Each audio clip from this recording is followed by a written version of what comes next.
al mundo entero, no hay derecho, con Glatzer Tuesta. Adelante ustedes. No hay derecho, no.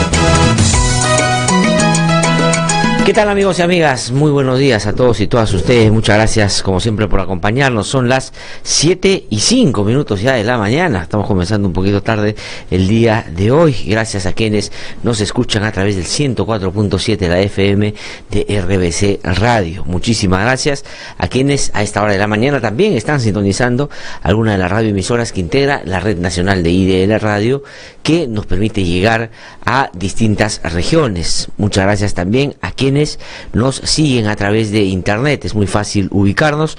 Usted nos puede encontrar en la página web de IDL Radio. También lo puede hacer en la página de RBC Online.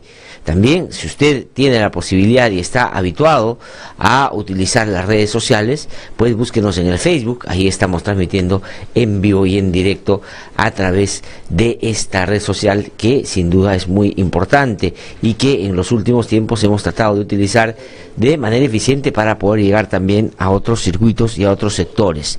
Sobre esto último, pero también sobre el programa en general y sobre la difusión del programa aquí en RBC Radio, le pedimos lo siguiente, un gran favor: que usted nos pueda compartir, es decir, que le cuente a sus amigos o a grupos de amigos que aquí hay un espacio, que nos escuchen y que después evalúen si quieren seguirnos o no, para que podamos también ir avanzando y llegando a otros sectores. Estamos, la verdad, muy contentos porque cada vez son más las personas que nos siguen, y eso, siendo por supuesto un asunto que nosotros valoramos muchísimo, pues denota y nos lleva a asumir también la tremenda responsabilidad de ir mejorando todos los días este modesto espacio. Bueno, dicho eso, voy a comentar algunos de los temas principales. Sin duda, el tema principal en el debate público, pese a que ya ayer yo mencionaba algunos aspectos que hacen inviable que esto que se está proponiendo con intensidad a través de algunos sectores se pueda llevar a la práctica, pues algunos políticos insisten sabiendo que no va a servir para absolutamente nada. Y voy a decir lo siguiente en relación a la pena de muerte. Bueno, a ver, las consideraciones más políticas, esto, como dicen varios medios de comunicación, han terminado dividiendo al oficialismo, es decir, al partido de gobierno, al ejecutivo, y también ha dividido a otros partidos políticos como el propio fujimorismo, donde no hay posiciones consensuadas sobre si esto debería impulsarse o no. Pero voy al Ejecutivo, estoy en las consideraciones básicamente políticas de cómo se han venido ubicando los actores frente a este tema. En primer lugar, quien, digamos, dio desde el Ejecutivo como la primera clarinada de que la cosa podría seguir escalando y convertirse en un tema que el gobierno asuma como propio, fue el ministro de Justicia, que el día domingo, en un programa de televisión, Agenda Política en Canal N, dijo, entre otras cosas, y voy a comentar las varias otras cosas que mencionó ayer también en una entrevista del diario El Comercio, de que él, a título personal, como si un ministro pudiera diferenciar su rol en el Ejecutivo y su posición y su punto de vista estrictamente personalísimo.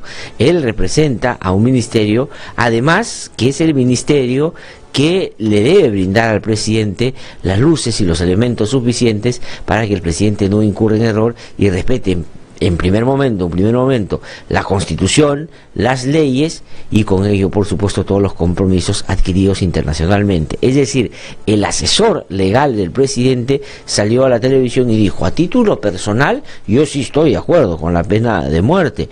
Yo creo que sí es disuasiva.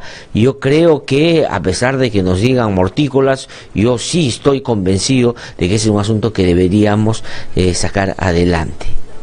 ¿no? Dijo al comienzo que había un impedimento legal, pero que en el fondo desarrolló la idea de que esto, desde su punto de vista, sería significativo para luchar contra la violencia y sobre la violación sexual, sobre todo a menores de edad.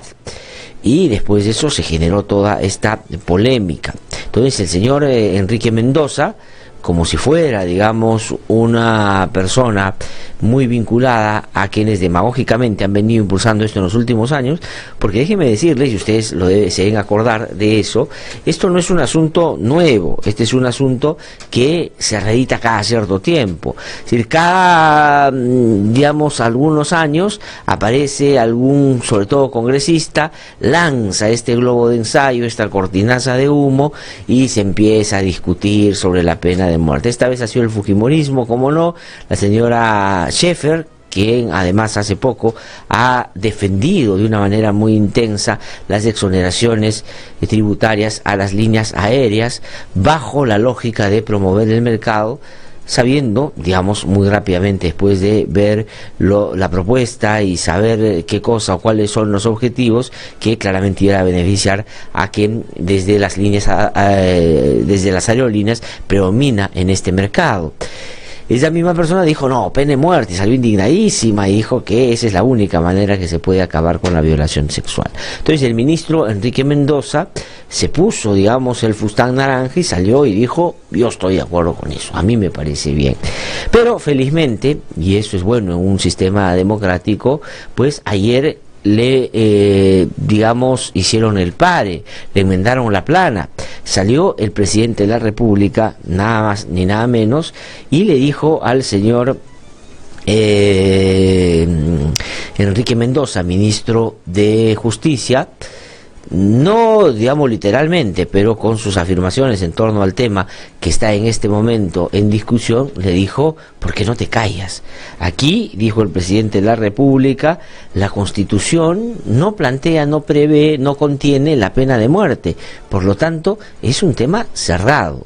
Entonces el señor Mendoza quedó, me imagino, totalmente desubicado, descolocado, motivos suficientes desde mi punto de vista para que empiece a pensar en irse al gabinete, porque si a mí me hacen una cosa de esa naturaleza, pues yo debo entender que estoy en un gobierno equivocado y que no es el presidente Pedro Pablo Kuczynski, o por lo menos no entendí eso, mi jefe, sino otro de la oposición, y en particular la señora Keiko Fujimori. Pero no solo eso, porque el presidente, que es la máxima autoridad en el Ejecutivo y en el país, le dijo, ese no es un tema viable. Pero también algunos de sus colegas del gabinete, el señor Carlos Brus, dijo, no, la pena de muerte sería un regalo para los violadores. Lo que hay que hacer es cadena perpetua, hay que endurecer las penas para que se queden en la cárcel y paguen por sus culpas y entiendan que la sociedad repudia esos hechos. El ministro Carlos Basombrío, también en esa misma dirección, dijo que no hay que plantear la pena de muerte por su inviabilidad en términos legales, pero también por su poca capacidad de disuadir y resolver los problemas, y puede terminar pues haciendo que la cosa se escape de las manos. Pero dijo que con severidad hay que sancionar a estos delincuentes y que, dijo, utilizó esos términos, que se pudran en la cárcel. Bueno, esa es la postura de dos ministros, además muy importantes. Pero hubo uno tercero, el señor Idel Wexler.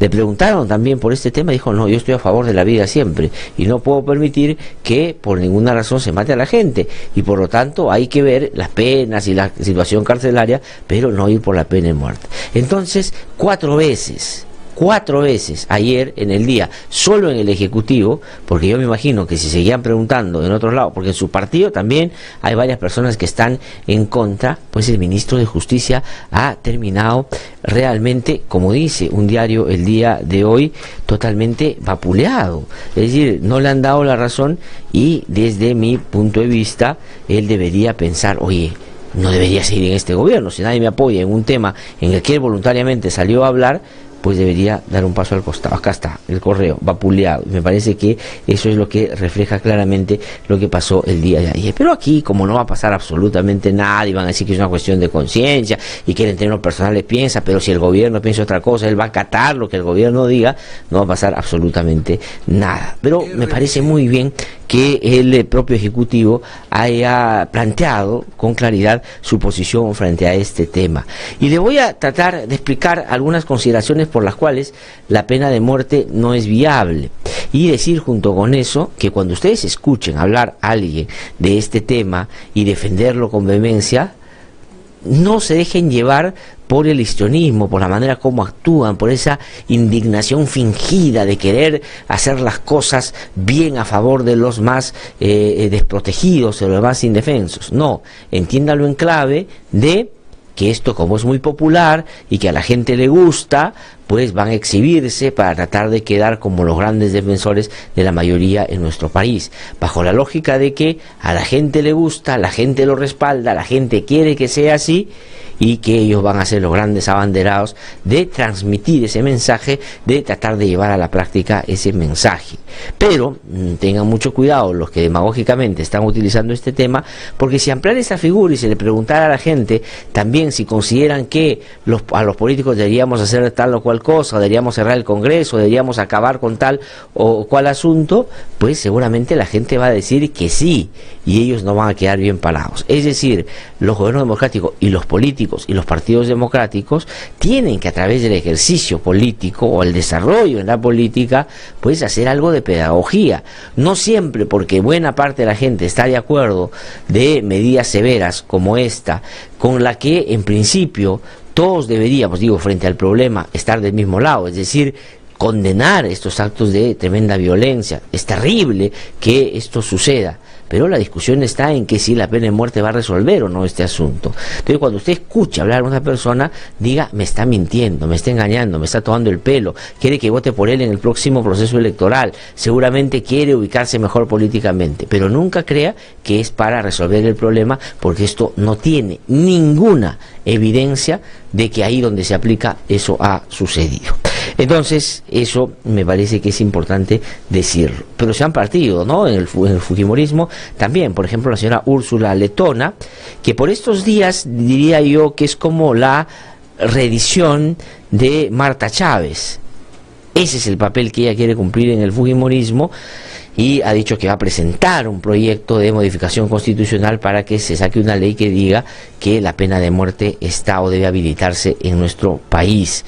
Y a mí me sorprende, porque no creo que sea por desconocimiento, porque hasta donde yo conozco y he conocido gente muy cercana a ella, me dice una persona inteligente, es una abogada que ha trabajado en el Estado, ha trabajado en estudios también, y conoce los temas constitucionales, y por eso es que me parece que su punto de vista es peor que alguien que por instinto, por intuición, por imaginación o por querer resolver el problema puede lanzar una cosa de esta naturaleza, pero no alguien que sepa y que haya tenido algún nivel de formación, sobre todo en derecho, ¿no es cierto? Pero ella ha planteado. Pero Miguel Torres, que fue el anterior presidente de la Comisión de Constitución, ha dicho que no está de acuerdo, que eso significaría salir de los pactos internacionales, y es un asunto que la verdad no es viable. De hecho, está bueno el debate, pero que no es un asunto que vaya a resolver este problema. Pero vayamos a las consideraciones más legales en torno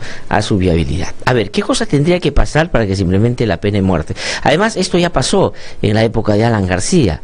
Recordarán ustedes que el señor Aurelio Pastor impulsó la pena de muerte, inclusive propuso que se hiciera un referéndum. Mire usted, o la ignorancia o la mala, o digamos la demagogia. Dijo, vamos a hacer un referéndum para que la gente vote y diga si está de acuerdo o no con la pena de muerte.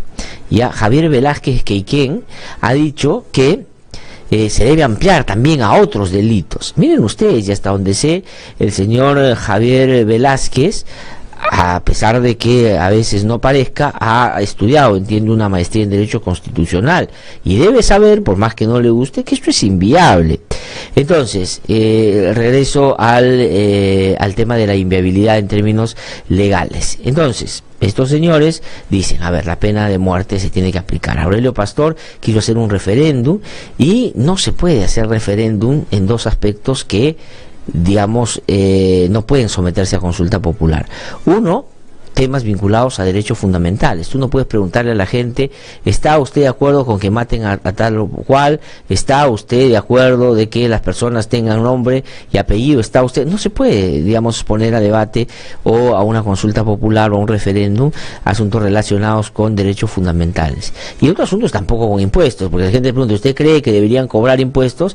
La gente sabe que decir que no, y los países tienen que recaudar para poder desarrollar sus políticas públicas. Entonces no era viable por el ámbito del referéndum, porque la demagogia llegó en ese momento a ese nivel de decir, ya, como hay discrepancias en el ámbito político, que sea el pueblo el que decida.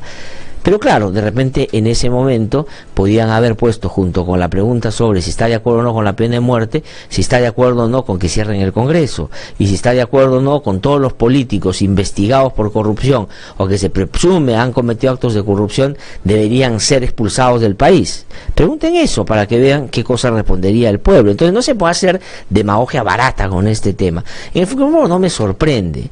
Tampoco me sorprende tanto el señor Enrique Mendoza, pero sí me ha parecido bien que el gobierno claramente le mende la plana sobre este tema.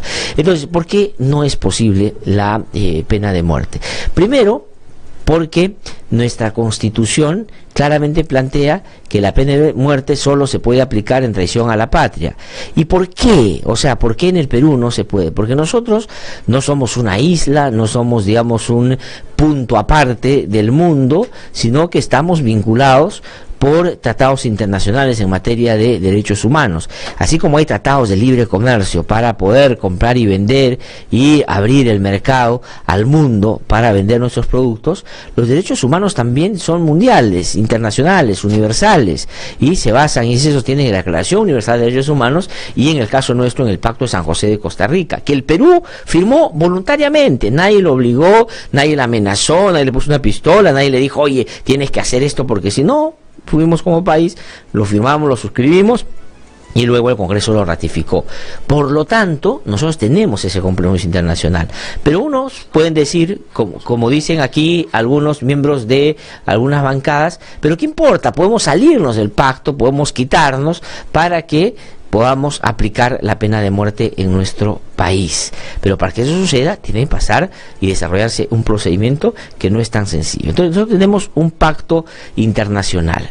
Pero, a diferencia de lo que pasa en otros países, en nuestro país, y eso me parece bien, ¿qué cosa sucede? Los pactos internacionales demandan obligaciones y el respeto y la protección de derechos fundamentales.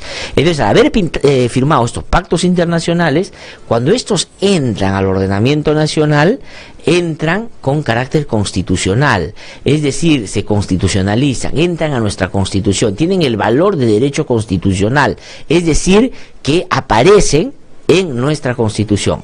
Por lo tanto, no es algo que internacionalmente hemos firmado, sino que se ha incluido en el ámbito constitucional de nuestro país y que está previsto en nuestra Constitución. Tienen rango constitucional. Los tratados internacionales es como que esos tratados y los que se desprenden de esos tratados son derechos fundamentales y están en nuestra Constitución. Por lo tanto, eso está ya en nuestro ordenamiento jurídico. Si nosotros quisiéramos aplicar la pena de muerte, ¿qué tendríamos que hacer? Primero, el Congreso tendría, no por mayoría, sino mayoría calificada, cambiar la Constitución.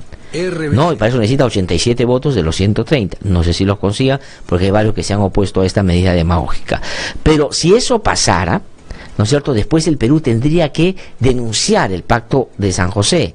Es decir, tendríamos que pedir salir del Pacto de San José, lo que sería peligrosísimo, porque por un acto demagógico que no va a servir para nada, nos quedaríamos sin protección supranacional en materia de derechos humanos. El sistema interamericano, la Comisión y la Corte Interamericana son fundamentales y lo han sido para que en el país se puedan digamos, encaminar algunos casos a la justicia y algunos puedan ser debidamente llevados por ella, como por ejemplo los casos de Alberto Fujimori.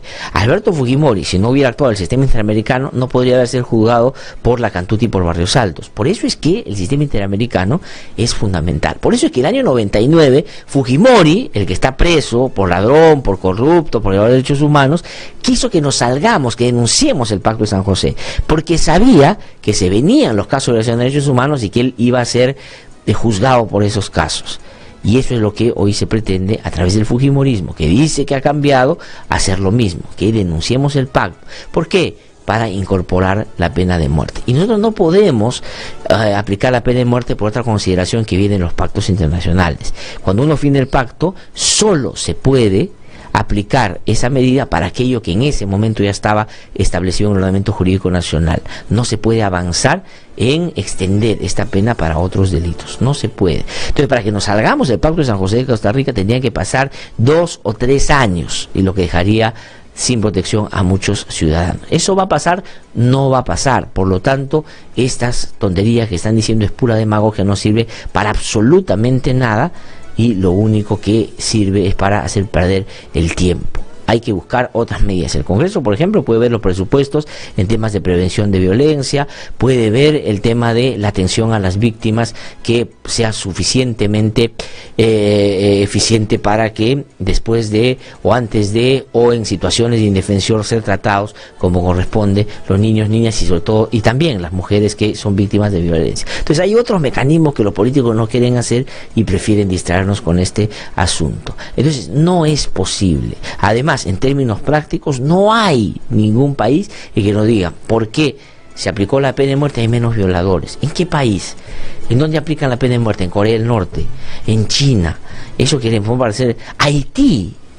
Así queremos ser, digamos, eso es lo que queremos, esos son nuestros referentes como país. La verdad, nuestra pretensión de llegar a la OCDE pasa también por tener la claridad meridiana de que los derechos fundamentales y la mejora del sistema de justicia es lo que puede determinar, sancionar o sancionar debidamente a quienes cometen crímenes tan brutales como esto.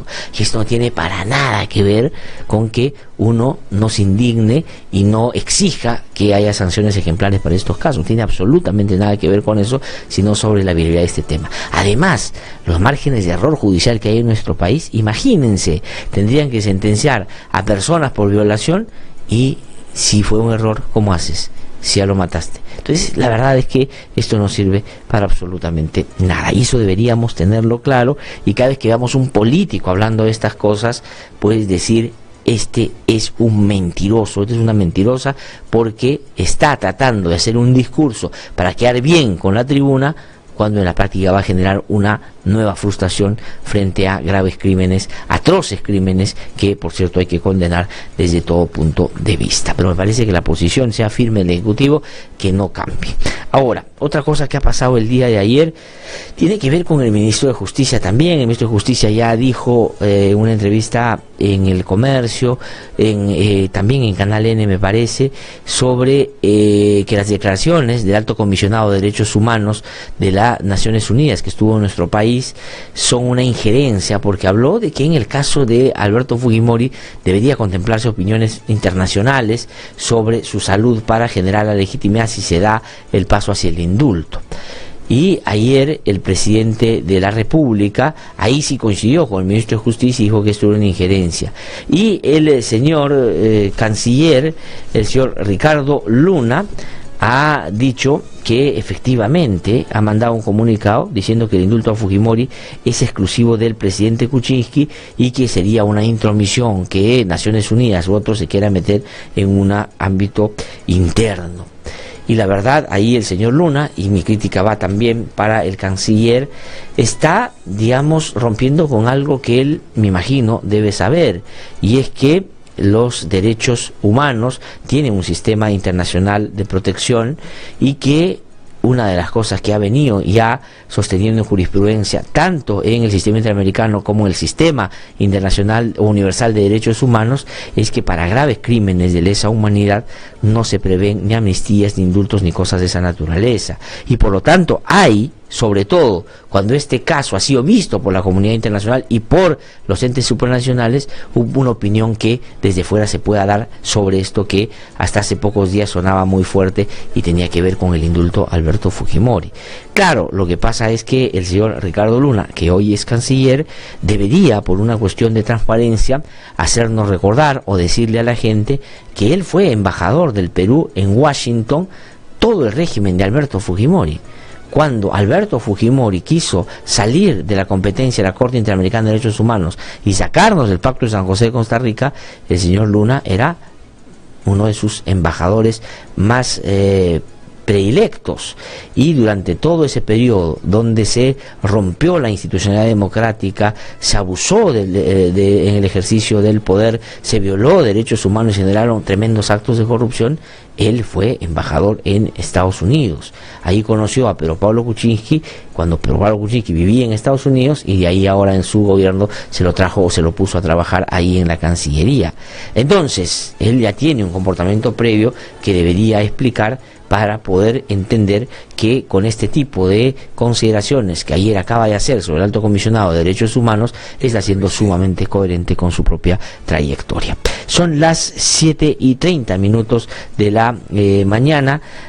Hay otros temas que quiero comentar más adelante, pero lo hago en un ratito, Carlitos, ¿sí? O voy a un corte, pues tenemos que hacer nuestro recorrido por las regiones. Saludo y agradezco a todo el equipo de IEL Radio y al equipo de RBC Radio que están trabajando ya desde temprano para que el programa salga adelante. Carlos Yancul, mi productor, Emmanuel y Luis están aquí con nosotros para trabajar y sacar adelante el programa. Así que me tengo que ir a una pausa breve, regreso para hacer nuestro recorrido por las regiones. Luego voy a comentar algunos otros temas que se han producido el día de ayer que pueden seguramente interesarle y preocuparle a mí como alguno de los casos. Vamos a una pausa y regresamos en un instante. Soy Glatzer Tuesta y voy a tener, como todos los días, el honor de acompañarlos esta mañana.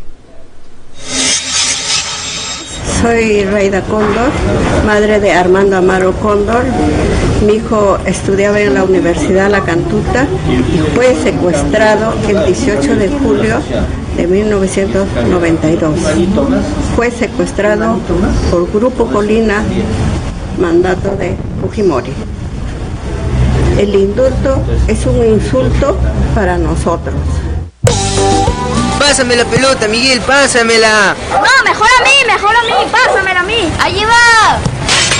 Uy, pucha, ahora mi mamá me va a castigar. Niños malcriados, miren lo que han hecho.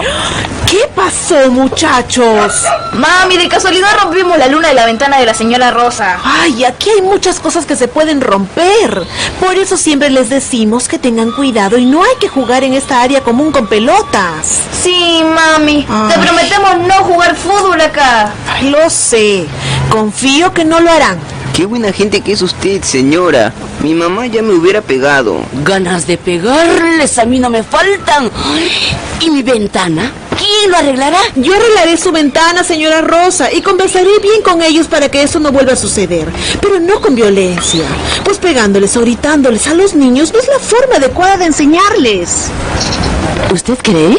Mejor les hablamos, les decimos bien claro las reglas y les damos confianza.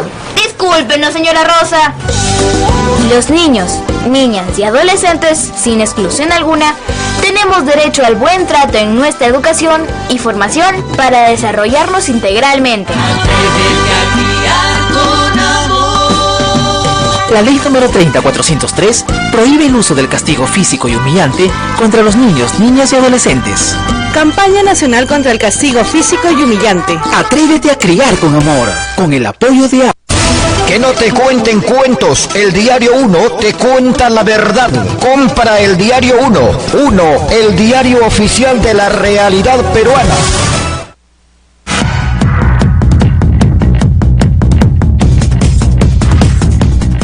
Y 33 de la mañana, estamos de vuelta aquí en No Hay Derecho y vamos a hacer nuestro recorrido por las regiones, todo es posible gracias a la Red Nacional de IDL Radio. Nos vamos a Abancay, en la región Apurímac. José Avilio Guillén está ya con la información. José, ¿cómo estás? Muy buenos días. Glatzer, muy buenos días. Informamos que representantes del Frente de Defensa de Chalhuahuacho, Federación Campesina de Mujeres y la Federación de Jóvenes de Paquis Huaraca de Chalhuahuacho presentaron ante el Juzgado de Investigación Preparatoria de Cotabambas una demanda de habeas corpus contra el Decreto Supremo 101-2017 TCM que prorroga por 30 días calendario el estado de emergencia en los distritos de Chalhuahuacho y Mar en Cotabambas, Apurímac. La razón de dicha medida, según el Ejecutivo, se sustentaba en la necesidad de evitar actos de violencia en estas localidades. Sin embargo, como se detalla en el contenido de la demanda, la situación actual del distrito de Chalhuahuacho no ameritaría esta medida excepcional, dado que en esta circunscripción no se han registrado durante los últimos 7 meses actos de convulsión social. Gracias, es la información más importante que compartimos con ustedes. Adelante, estudios. Muchísimas gracias, José Abilio, por esa información desde la región Apurímac, específicamente desde Abancay. Y desde Abancay nos vamos a ir a Huánuco. Ahí Yuri Valdivieso está con información. Yuri, ¿cómo estás? Muy buenos días. Buenos días, amigos de ahí de la radio. Les contamos que en la provincia de Puerto Inca la situación de inseguridad ciudadana comienza a preocupar. En las 2 últimas semanas se han efectuado 2 grandes asaltos a una minera que extrae oro en la orilla de un afluente del río Pachitea. Se desconoce la cantidad de la minera representada por chinos, donde murieron asesinados 2 mineros de nacionalidad china. Esto pasó hace 2 semanas aproximadamente, el día que en horas de la mañana se había efectuado un operativo de la Marina en el río Pachitea, donde se intervinieron 70 dragas. En otro ámbito de la información, en lo que significa el Censo Nacional de Vivienda, Población y Comunidades Nativas, en la zona rural se ha detectado un problema en el departamento de Huánuco. Los pueblos de Independencia y 8 de diciembre, que están muy cercanos al límite con la provincia de Daniel Alcides Carrión, se han negado a censar. Aluden que ellos no pertenecen a Huánuco y por lo tanto solamente van a reconocer a los empadronadores que vengan del INAI de Pasco. Es el reporte para IDL Radio desde Huánuco. Muchísimas gracias, Yuri, por esa información desde la región Huánuco. Son las 7:36 de la mañana. Antes de irnos, le voy a pedir a Iris Pozo que nos espere un ratito, que nos va a mandar información desde Chiclayo para contarles lo siguiente, para contarles que vamos a esta mañana de esta encuesta a hacer la siguiente pregunta. ¿Cree usted que la pena de muerte resolverá el problema de la violencia contra niños, niñas y adolescentes en nuestro país, sobre la violación sexual? ¿Usted cree que la pena de muerte producirá esos efectos? Pues contéstenos a través de las redes sociales para mañana comentar, teniendo en cuenta, por cierto, su punto de vista. Son las 7:37. Vamos a irnos ahora a Chiclayo, en la región Lambayeque. Ahí está Iris Pozo con información. Iris, ¿cómo estás? Muy buenos días. ¿Qué tal, Axel? ¿Cómo estás? Muy buenos días. Esta es la información que tenemos para ustedes. Debido a que últimamente se viene elevando la temperatura en la región y ante un rebote del dengue, la Gerencia Regional de Salud viene realizando una campaña agresiva contra el sector en lo que es educación y sensibilización, así también como en actividades de prevención y control del dengue. El zancudo se encuentra en el 70% de los distritos de la región. Hasta la fecha hay un aproximado de 1.462 casos. Y precisamente en la localidad de Chonguyate se han registrado 2 nuevos casos. Alder Isla, médico especialista de la Geresa, anunció que la población debe abrir sus puertas a los trabajadores del sector para un mayor control de dicho sector. Desde Chiclayo, para la Red Nacional de IDL Radio, Iris Pozo Fernández.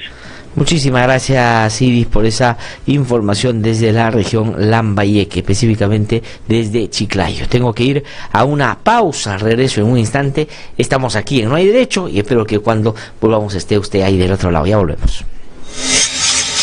Yo soy Javier Roca Obregón, papá de Martín Roca Casas, estudiante de Economía de la Universidad del Callao, que fue secuestrado en el gobierno de Fujimori.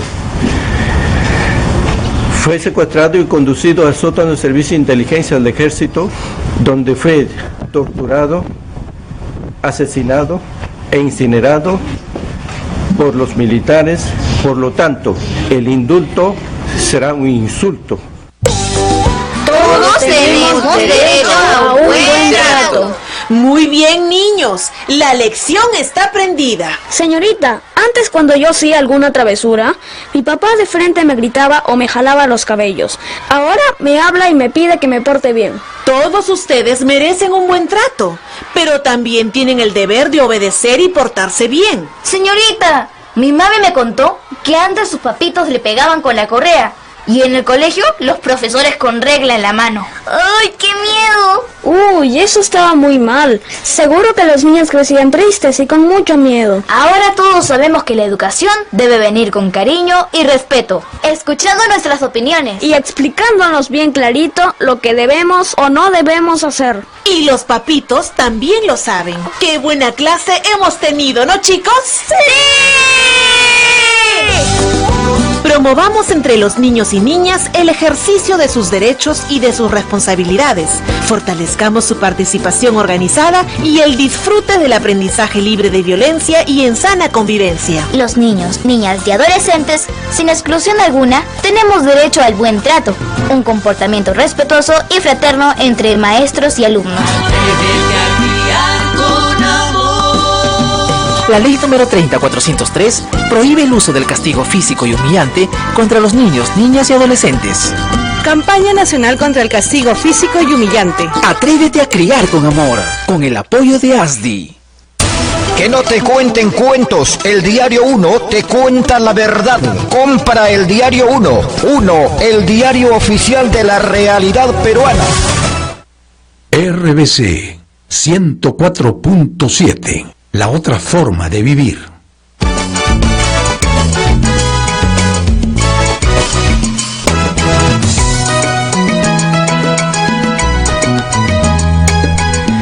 Son las 7:40 de la mañana, estamos de vuelta aquí en No Hay Derecho y estoy revisando las declaraciones que hiciera el ministro de Justicia el día de ayer al diario El Comercio, una entrevista larga que le ha hecho Jaime Daltaos.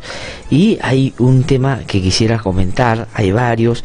Dice que la transparencia del Poder Judicial se debe sostener en la publicación de los expedientes y las notificaciones electrónicas, es decir, ya este manido argumento de que eso hará que la justicia mejore de manera sustantiva, cuando los problemas del sistema de justicia tienen que ver con la propia administración, con las personas y los altos niveles, por cierto, de corrupción que no son sancionados severamente para impedir que sigan avanzando o escalando, y admitir que en el sistema de justicia no solo hay algunos jueces o funcionarios que son corruptos, sino lamentablemente algunas redes que finalmente hacen que la pelea sea más difícil, pero hay que darla por supuesto.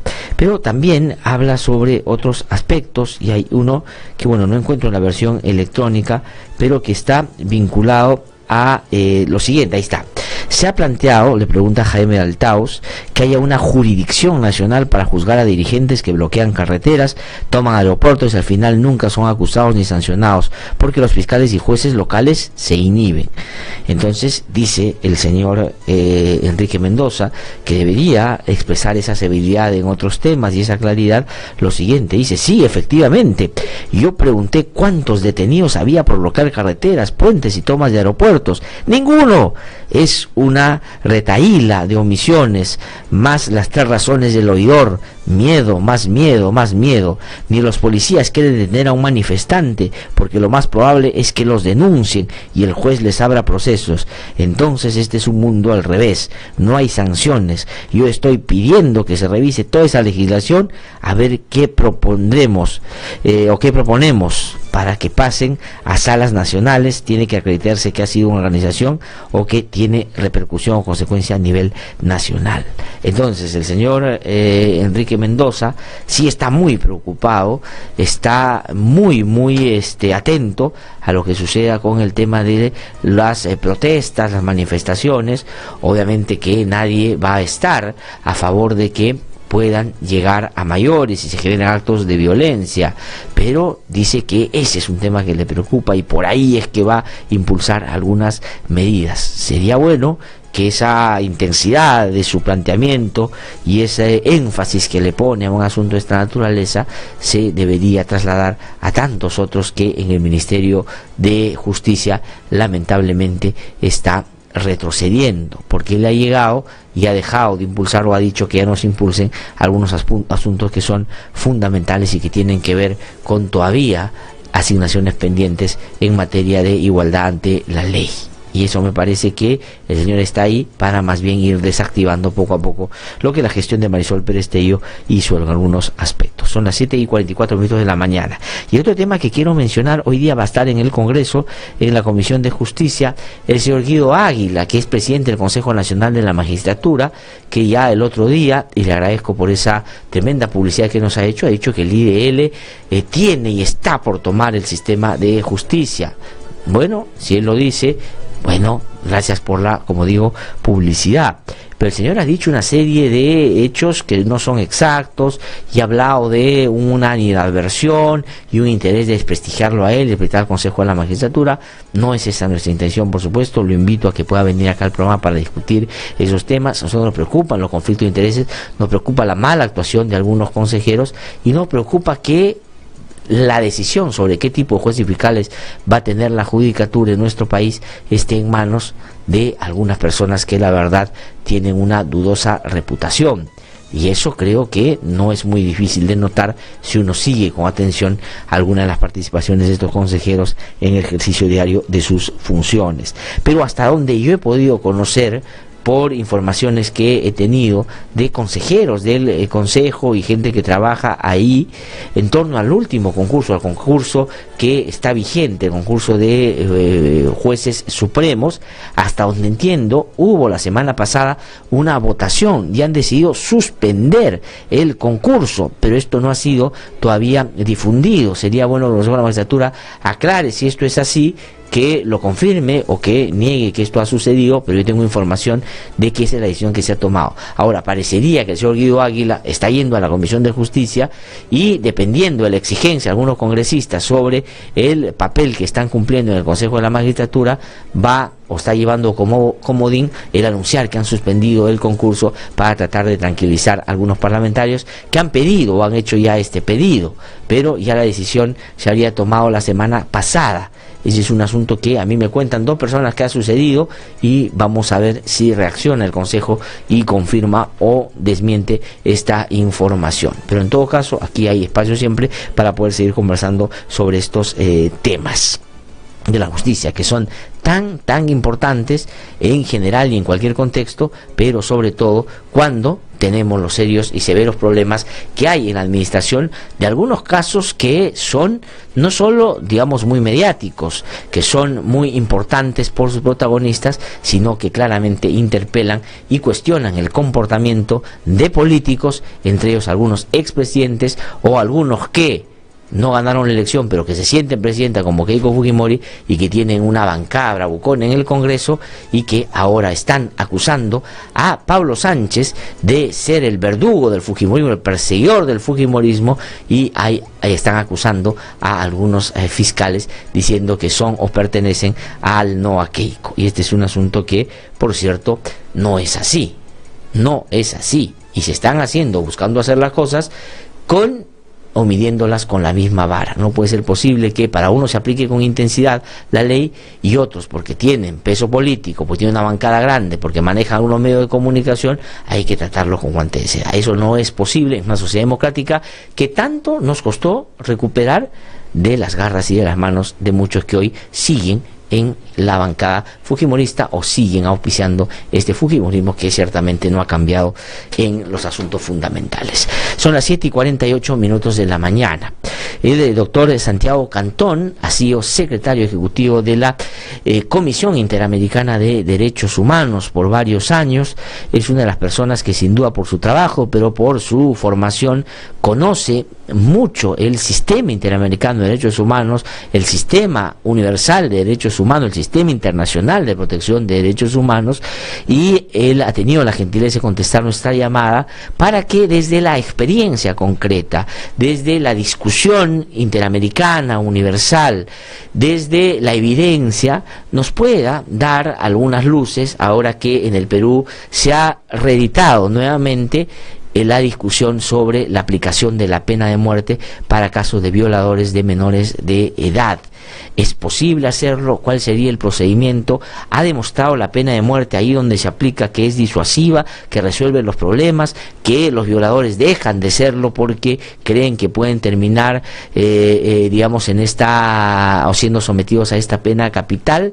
¿Se puede en un país que suscribió el Pacto de San José o la Convención Interamericana o Americana de Derechos Humanos salirse así nomás del sistema interamericano para, digamos, poder sacar adelante una iniciativa de esta naturaleza? Bueno, se lo vamos a preguntar porque él está con nosotros en el teléfono. Doctor Santiago Cantón, es un gusto saludarlo. Muy buenos días. ¿Qué tal? Buenos días, ¿cómo está? Gusto saludarlo. Muchísimas gracias por atendernos. Quisiera, para beneficio de nuestros oyentes, esta mañana usted nos pueda dar su opinión, pero también contar los procedimientos o lo que ya en otros países ha pasado cuando se trata de implementar la pena de muerte en un país que ha firmado el Pacto de San José, pero que quiere que se aplique la pena de muerte para algunos delitos. En el Perú hoy se está discutiendo la posibilidad de hacerlo para casos de violación a menores de edad. ¿Eso es posible, no es posible? Y si fuera posible, ¿qué procedimiento hay si hemos suscrito este pacto que, digamos, nos somete a la competencia de la Comisión y la Corte Interamericana? Sí, a ver, la Convención Americana es una convención que no prohíbe específicamente la pena de muerte, pero sí prohíbe que aquellos países que no la tengan la pongan en ejercicio. Por lo tanto, de hecho, la idea era que aquellos países que al momento de ratificar la convención tenían la pena de muerte, podían continuar teniéndola, pero aquellos que no la tenían no podían implementarla. Eso es lo que establece la Convención Americana de Derechos Humanos. Por lo tanto, para países como Perú, y debo decir, la enorme mayoría de los países del hemisferio, no es posible tener la pena de muerte porque lo que tocaba en la Convención Americana está prohibido por la Convención Americana de Derechos Humanos.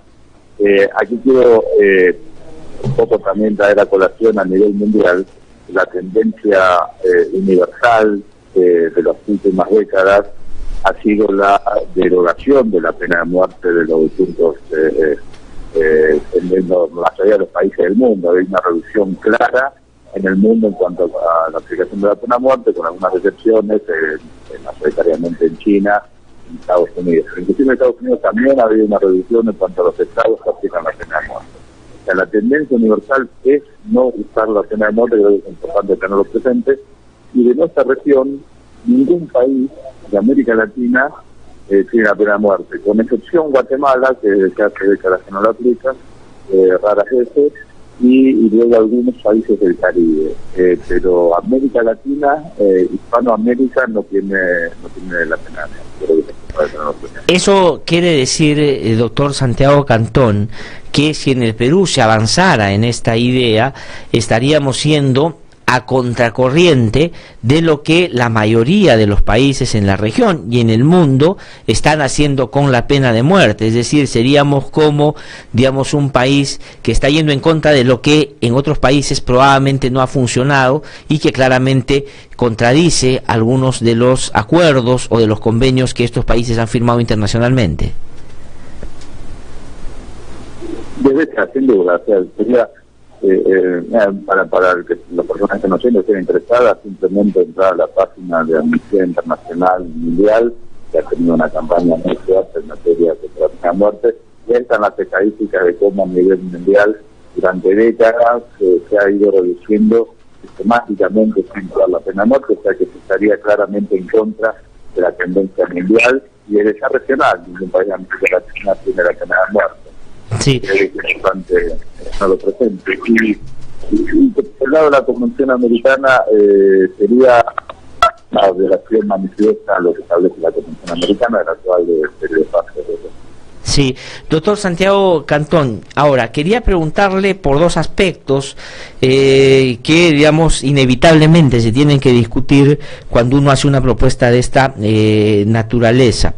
En primer lugar, digamos, qué tan disuasivo, qué tanto ha resuelto los problemas la aplicación de la pena de muerte ahí en los países donde se aplica. Es decir, aquí la discusión se plantea en estos términos, que eso va a lograr o evitar que se sigan produciendo violaciones a niños, niñas, que es, digamos, el motivo por el cual hoy se está impulsando esta posibilidad.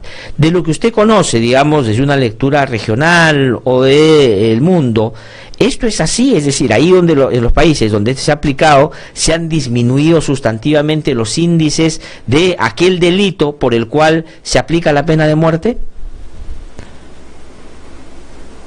En principio no, la mayoría de las estadísticas al respecto muestran que no hay para nada una clara y franca definición de los crímenes que se busca eliminar con la pena de muerte, y por el contrario sí hay numerosos casos donde ha habido errores en la aplicación de la pena de muerte. Por lo tanto, no va al análisis más de efecto resultado, tampoco es la solución, la aplicación de la pena de muerte.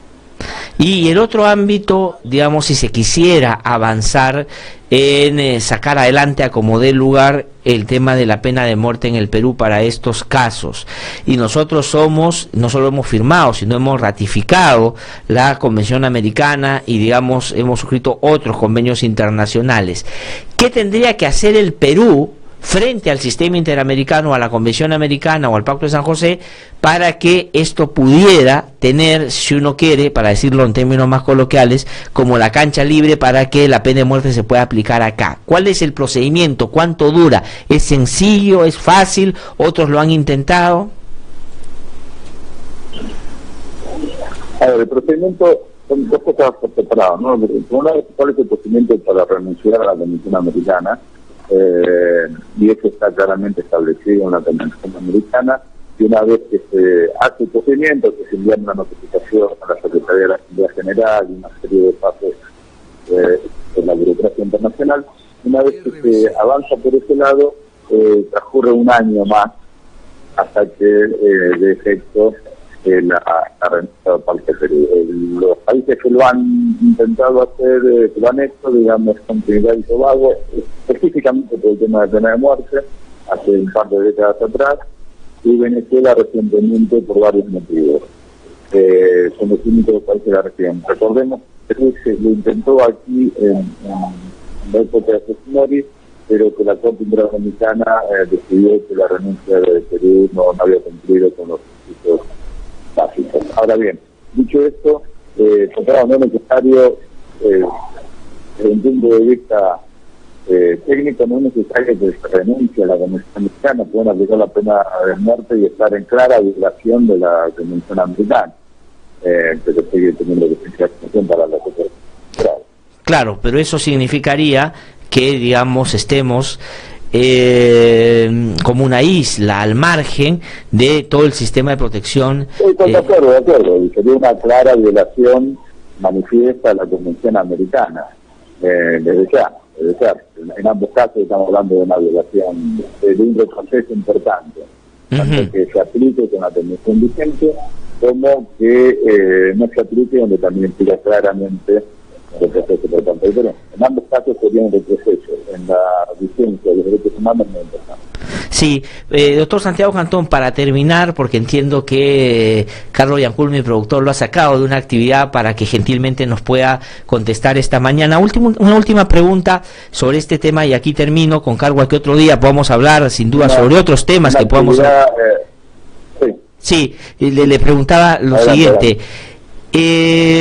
Si es que el Perú decidiera salirse del Pacto de San José o de la Convención Americana, denunciar y pedir salir del Sistema Interamericano de Derechos Humanos, ¿en qué perjudicaría eso al país, digamos? Porque uno podría ir porque se aplique la pena de muerte para estos casos, pero ¿qué podríamos perder si eso sucedería? A ver, En primer lugar, lo que principalmente podrían son los peruanos. La Comisión Americana y el trabajo que ha realizado por parte de la Comisión y la Corte Interamericana en Perú a lo largo de las últimas décadas han ido claramente en enorme beneficio para todos los peruanos.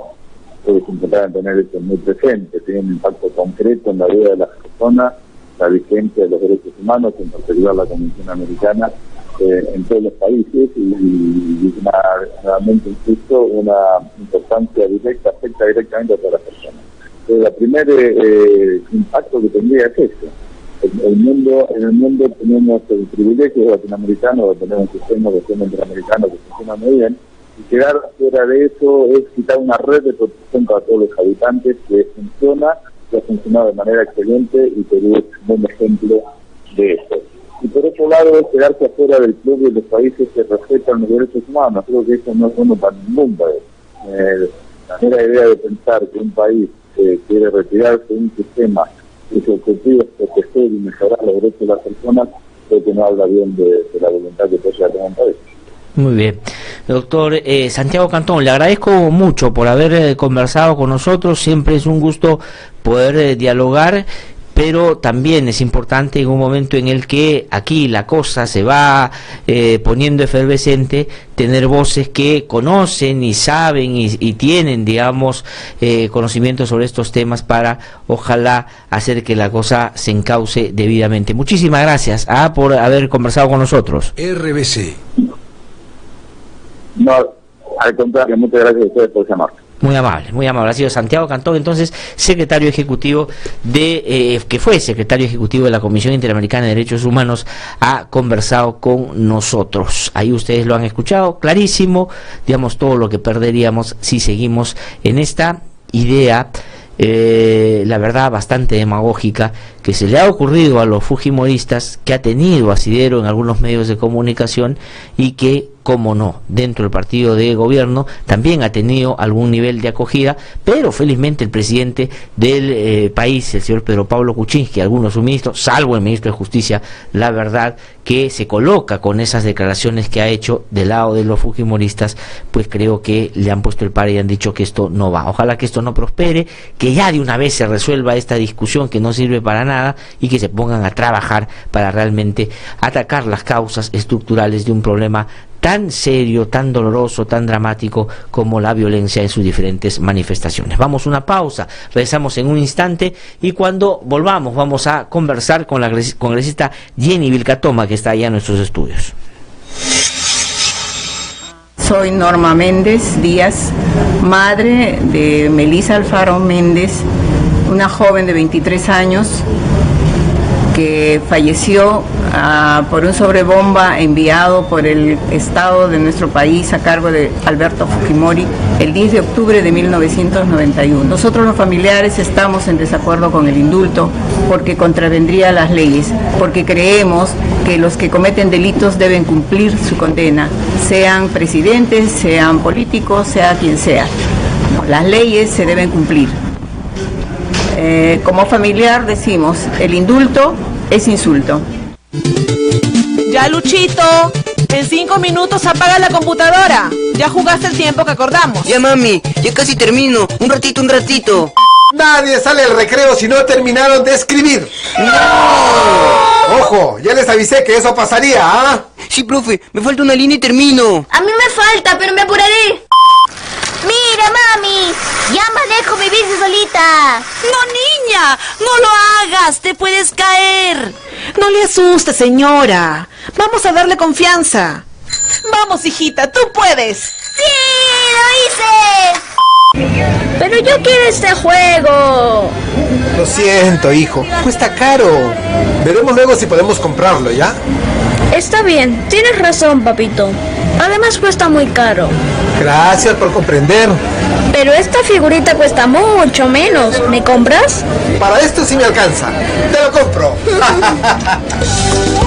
Prestándoles atención, conversando, brindando confianza y dando un buen ejemplo, nuestros niños y niñas tendrán una buena educación y formación, aspectos claves para su desarrollo integral. Los niños, niñas y adolescentes tenemos derecho al buen trato, vivir en un ambiente armonioso, solidario y afectivo, en casa y en el colegio.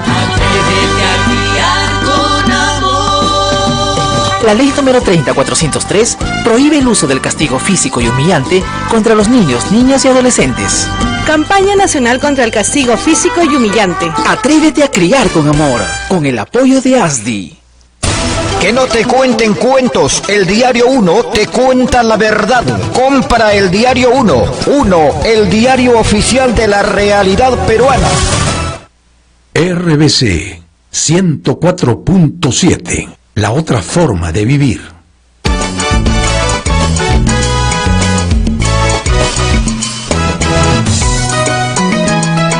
Son las 8:04 de la mañana, estamos de vuelta aquí en No Hay Derecho. Lo había anunciado antes de irme a la pausa. Está ya aquí en nuestros estudios la congresista Jenny Vilcatoma. Ella es congresista, se dice no agrupada, o sea, no sabemos si va a ser parte de una bancada en algún momento, se va a mantener independiente. Ella llegó al Congreso de la República con Fuerza Popular y un tiempo después decidió salirse de esa bancada producto de una discrepancia que ella entendía sustantiva en términos de lo que el Fujimori había propuesto en la campaña, por lo cual ella entró a esas filas y que después no se quiso ya llevar a la práctica. Entonces esa desaveniencia hizo que ella diera un paso al costado.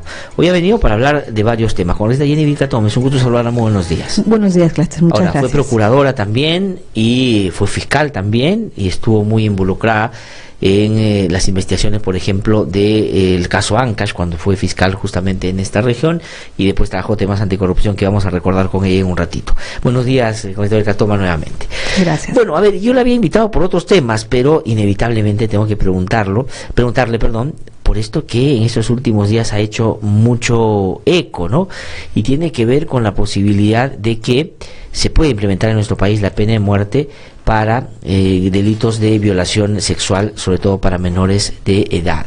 ¿Usted está de acuerdo? ¿Le parece que es viable? ¿Le parece que es atendible? ¿Le parece que estamos jugando con un asunto inconducente que no sirve para nada? ¿Cuál es su opinión? En primer lugar, Glatzer, yo considero que esta es una cortina de humo, ¿no?, desatada por el ministro de Justicia cuando tiene la obligación de atender asuntos muy urgentes que quedaron mal atendidos en la salida o con la salida de la señora Marisol Perestello. Obviamente, tocar un tema o lanzar este tema de manera irresponsable, sin una propuesta técnica jurídica que más bien nos haga conocer las consecuencias que nos traería como país, ¿no?, adoptar una decisión como esta al implementar la pena de muerte en el país. Es cierto, el problema de la violación contra menores de edad es un problema execrable, lo digo como fiscal.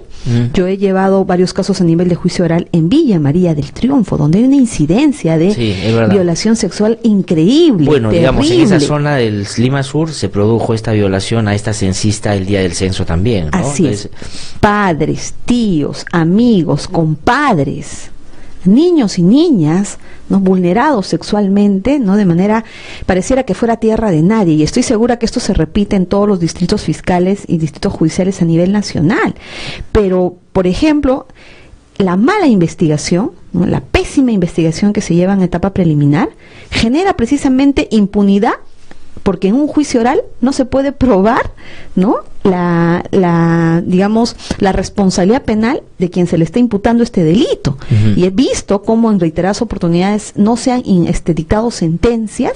Incluso hay un caso en el que vi que se hablaba de una menor de edad que durante el juicio oral se dudaba que fuera menor de edad y no se tenía la certeza de la edad que tenía al momento de la violación, porque dicen que tenía características de una persona mayor. O sea, ¿cómo puedes llegar a un juicio oral sin haberte preocupado en establecer en la etapa preliminar la edad de esa menor? Bueno, entonces, lo que da cuenta efectivamente que el problema no es si se ponen penas más severas o si se pone pena de muerte, sino que el sistema de justicia no está atendiendo debidamente a las víctimas. Yo logré una sentencia de 25 años de una menor de edad violada por un tío, ¿no? ¿Cómo es que en el juicio oral, y en eso me van a dar razón las víctimas, cómo Muchas veces la inoperancia del Ministerio Público, la inoperancia del Poder Judicial, la falta de respeto por las medidas que se tienen que adoptar para no revictimizar a la agraviada, ¿no?, generan todo lo contrario. Uno ve en el juicio oral un maltrato total al agraviado, un desprestigio total al agraviado, no miden siquiera que se trata de un niño y se atreven a decirlo de una niña que me provocó. Un hombre de 50 años a una niña de 13 años me provocó. O sea, imagínate, ¿no? Hay un total, digamos, descuido del uso de los mecanismos para evitar la revictimización. Ahora, hay jueces y fiscales, ¿no?, que muchas jueces veces, lamentablemente, que no cumplen su función. Exactamente. ¿no? Entonces, que tienen todas las pruebas y que simplemente las desconocen, indican que no les ha creado convicción y se genera impunidad.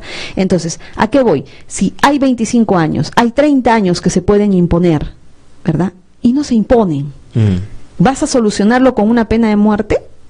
Eso no es real. ¿Usted cree que no? Ahora, entonces, pero hay otro ámbito de esa discusión que además es verdad que ha propiciado el ministro de Justicia, pero que ha sido tomado, o digamos, primero fue planteado y después tomado por el ministro, por la bancada fujimorista y por la señora Schaeffer, que es la que está impulsando un proyecto ya concreto de esta naturaleza. Y en el fujimorismo, la verdad es que no sorprende, por lo menos a mí, y le pregunto a usted que ha sido parte del fujimorismo, porque muchas veces en estos temas han tenido una lógica más demagógica, más populista, más para la tribuna que para el hecho concreto de solucionar el problema. ¿Usted piensa eso? Si es una cortina de humo, es una cortina de humo que está, en la que están jugando ¿quiénes? ¿Para qué puede servir? Yo me refiero netamente al ministro de Justicia. Ya, pero ¿no? ¿para qué? Como porque dices, el presidente la ha desautorizado ayer, el presidente le ha dicho... Claro, pero lo hace en circunstancias en las que tiene que responder por cuál va a ser el destino del decreto de urgencia 003, cuando tiene que responder sobre las demoras sobre la extradición, cuando tiene que responder sobre la irregularidad de del decreto de ley que ha modificado la ley de colaboración eficaz, que tiene que hablar sobre la autonomía de las procuradurías en este momento en el que es una urgencia luchar contra los actos de corrupción que vemos que por parte del Ministerio Público viene siendo cuestionado en determinadas decisiones. O sea, hay muchas cosas que tiene que responder el ministro, pero no sale con esta idea que ha generado todo un bolondrón que muchos dicen hay que llevar al debate, hay que debatir. Señores, aquí hay otras consecuencias que le traería al país, ¿no? Por ejemplo, ¿cuáles de las consecuencias que podría recaer al país seríamos una isla? Porque tendríamos que apartarnos, ¿no?, de los convenios que hemos suscrito, que hemos ratificado de manera internacional, ¿no?, que a su vez son una garantía para un ciudadano en la protección de sus derechos fundamentales, para todo ciudadano.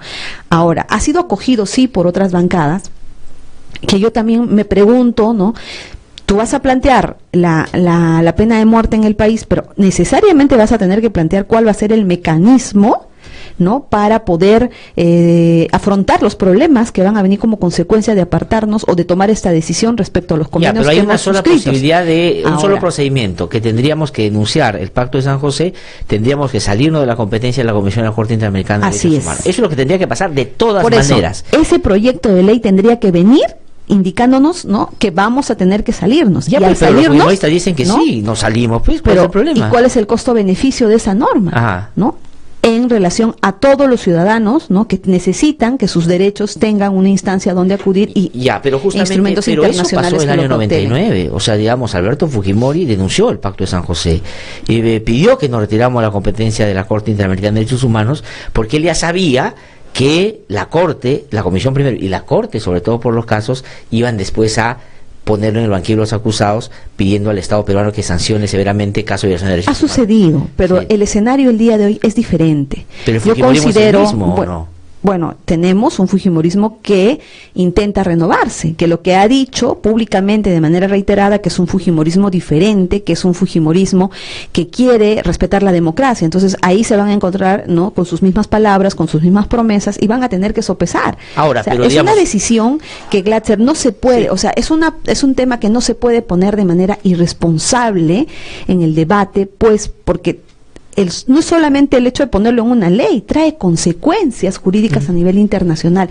cuando lo que se tiene que hacer es abordar este problema de manera integral, con políticas públicas que lleven a que se frene, disminuya, ¿no?, el delito de violación sexual. Porque yo te digo, perfecto, se va a implementar la pena de muerte, muerto el delincuente, ¿se va a deshacer la violación?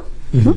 Ahora, ¿va a impedir que sucedan más violaciones a nivel nacional? La experiencia ya lo ha demostrado, que la pena de muerte no es un disuasivo. Personalmente, como madre, como mujer, te puedo decir que sí estoy de acuerdo. Es más, en China también se ha implementado o está vigente la pena de muerte para los corruptos, ¿no? Sí. Eso es lo que nosotros podríamos decir frente a nuestra indignación. Digamos, pero no podemos retroceder, no podemos retroceder. En Filipinas también mata, ¿no? En Corea del Norte mata. O sea, hay no pena de podemos muerte. Retroceder en el avance, no, por la defensa de la vida. Ajá. Ya el Perú ha desarrollado todo un camino en defensa de la vida y existe por eso otros mecanismos, ¿no? Para poder sancionar sin precisamente atacar o enfrentarnos con este valor jurídico supremo. Ahora, pero ¿no cree usted que en ese sentido el fujimorismo está siendo coherente con su trayectoria lamentablemente autoritaria?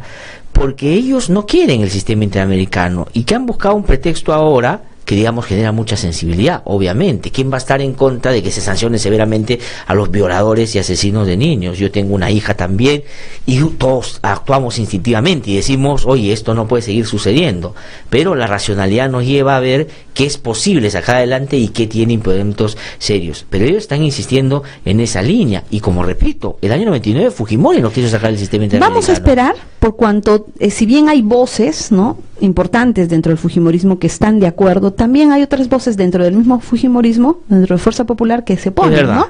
Hay que esperar. O sea, yo pienso que, por ejemplo, Úrsula Letona está a favor. Y es una voz importante en el fujimorismo, es la presidenta, ¿no?, de la Comisión de Constitución. Pero también tenemos otras voces como la de Miki Torres, que también tiene una posición muy importante, que fue presidente, que está en, o sea, yo pienso que hay que tomar con calma este tema. Estos sí son los temas que hay que tomar con calma, ¿no? Y hay que esperar cómo se va desarrollando, ¿no? Si es cierto, es una necesidad, como tú lo dices y como todos sabemos, ¿no?, de la forma en cómo abordamos de manera frontal para ya frenar estos delitos que son los más terribles que pueden existir, ¿no?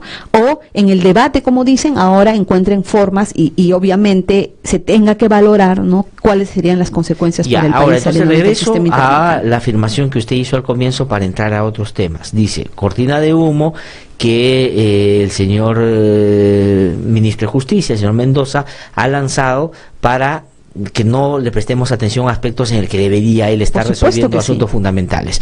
Pero ayer el presidente de la República lo ha, digamos, cuadrado, ¿no? Le ha dicho casi, oye, ¿por qué no te callas la boca? Le ha dicho que en el Perú la Constitución no prevé y por lo tanto ese es un debate irrelevante en términos de la posibilidad de llevar a la práctica. Y algún medio de comunicación el día de hoy inclusive pone un titular con el que yo consigo y dice vapuleado. El presidente de la República, el ministro de Vivienda, el ministro del Interior y el ministro de Educación han salido a decir que la pena de muerte no va en contra de este ministro. ¿Usted cree que, digamos, si te desautorizan también en público, el ministro debería decir, oye, este no es el gobierno en el que yo encajo, porque, digamos, si tanto públicamente me dicen que no debería irse? Por supuesto que sí. Haber puesto este tema sobre la agenda, siendo un ministro de Justicia, siendo abogado, teniendo la experiencia como jurista que tiene, obviamente. Presidente del Poder Judicial. Así es. Presidente del Poder Judicial. No es cualquier persona la que está opinando. Si voy a poner este tema, en primer lugar tiene que haber sido producto de una decisión de gabinete. Lo cual los mismos ministros han evidenciado que no ha sido así, el mismo presidente lo está haciendo, ¿no? No hay tampoco una propuesta como abogado que diga, sí, estoy de acuerdo y este sería el mecanismo, estas serían las consecuencias y de esta manera nos mantendríamos. O sea, eso es lo que exigía por parte del señor Mendoza, este tipo de propuestas. Como hace notar un oyente, y es verdad, el ministro de Justicia es el asesor legal del presidente. Él debería decirle presidente. Por ahí están lanzando el tema de la pena de muerte.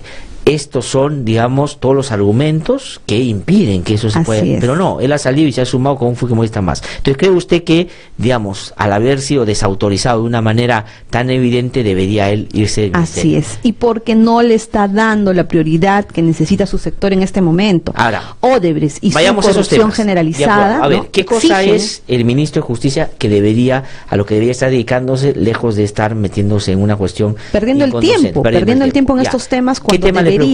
Bueno, los temas en el caso de Odebrecht, ¿no? Ese decreto de urgencia, más allá de que esté siendo debatido ahora en el Congreso, debería partir del gobierno de haber sido dejado sin efecto, Glatzer. Está generando situaciones que en el futuro van a traer consecuencias irreparables para el Perú, no solamente en la persecución del delito, porque han sacado un decreto legislativo en el cual, ¿no?, se le ha cercenado las facultades que tenía la Procuraduría de participar en una colaboración eficaz, de forma tal que si participaba en esta colaboración eficaz del señor Jorge Barata y de todos los que están implicados, puede pedirle al fiscal la realización de una serie de diligencias, porque su objetivo es de que el delito se pruebe para que pueda cobrar una reparación civil. De manera inexplicable, de una forma en la que no te va a traer ningún resultado positivo que tú le prohíbas al procurador participar en la colaboración eficaz, porque el hecho que no participe, ¿qué mejora le ha traído al procedimiento? ¿O qué daño está permitiendo que se evite al procedimiento? Ninguno.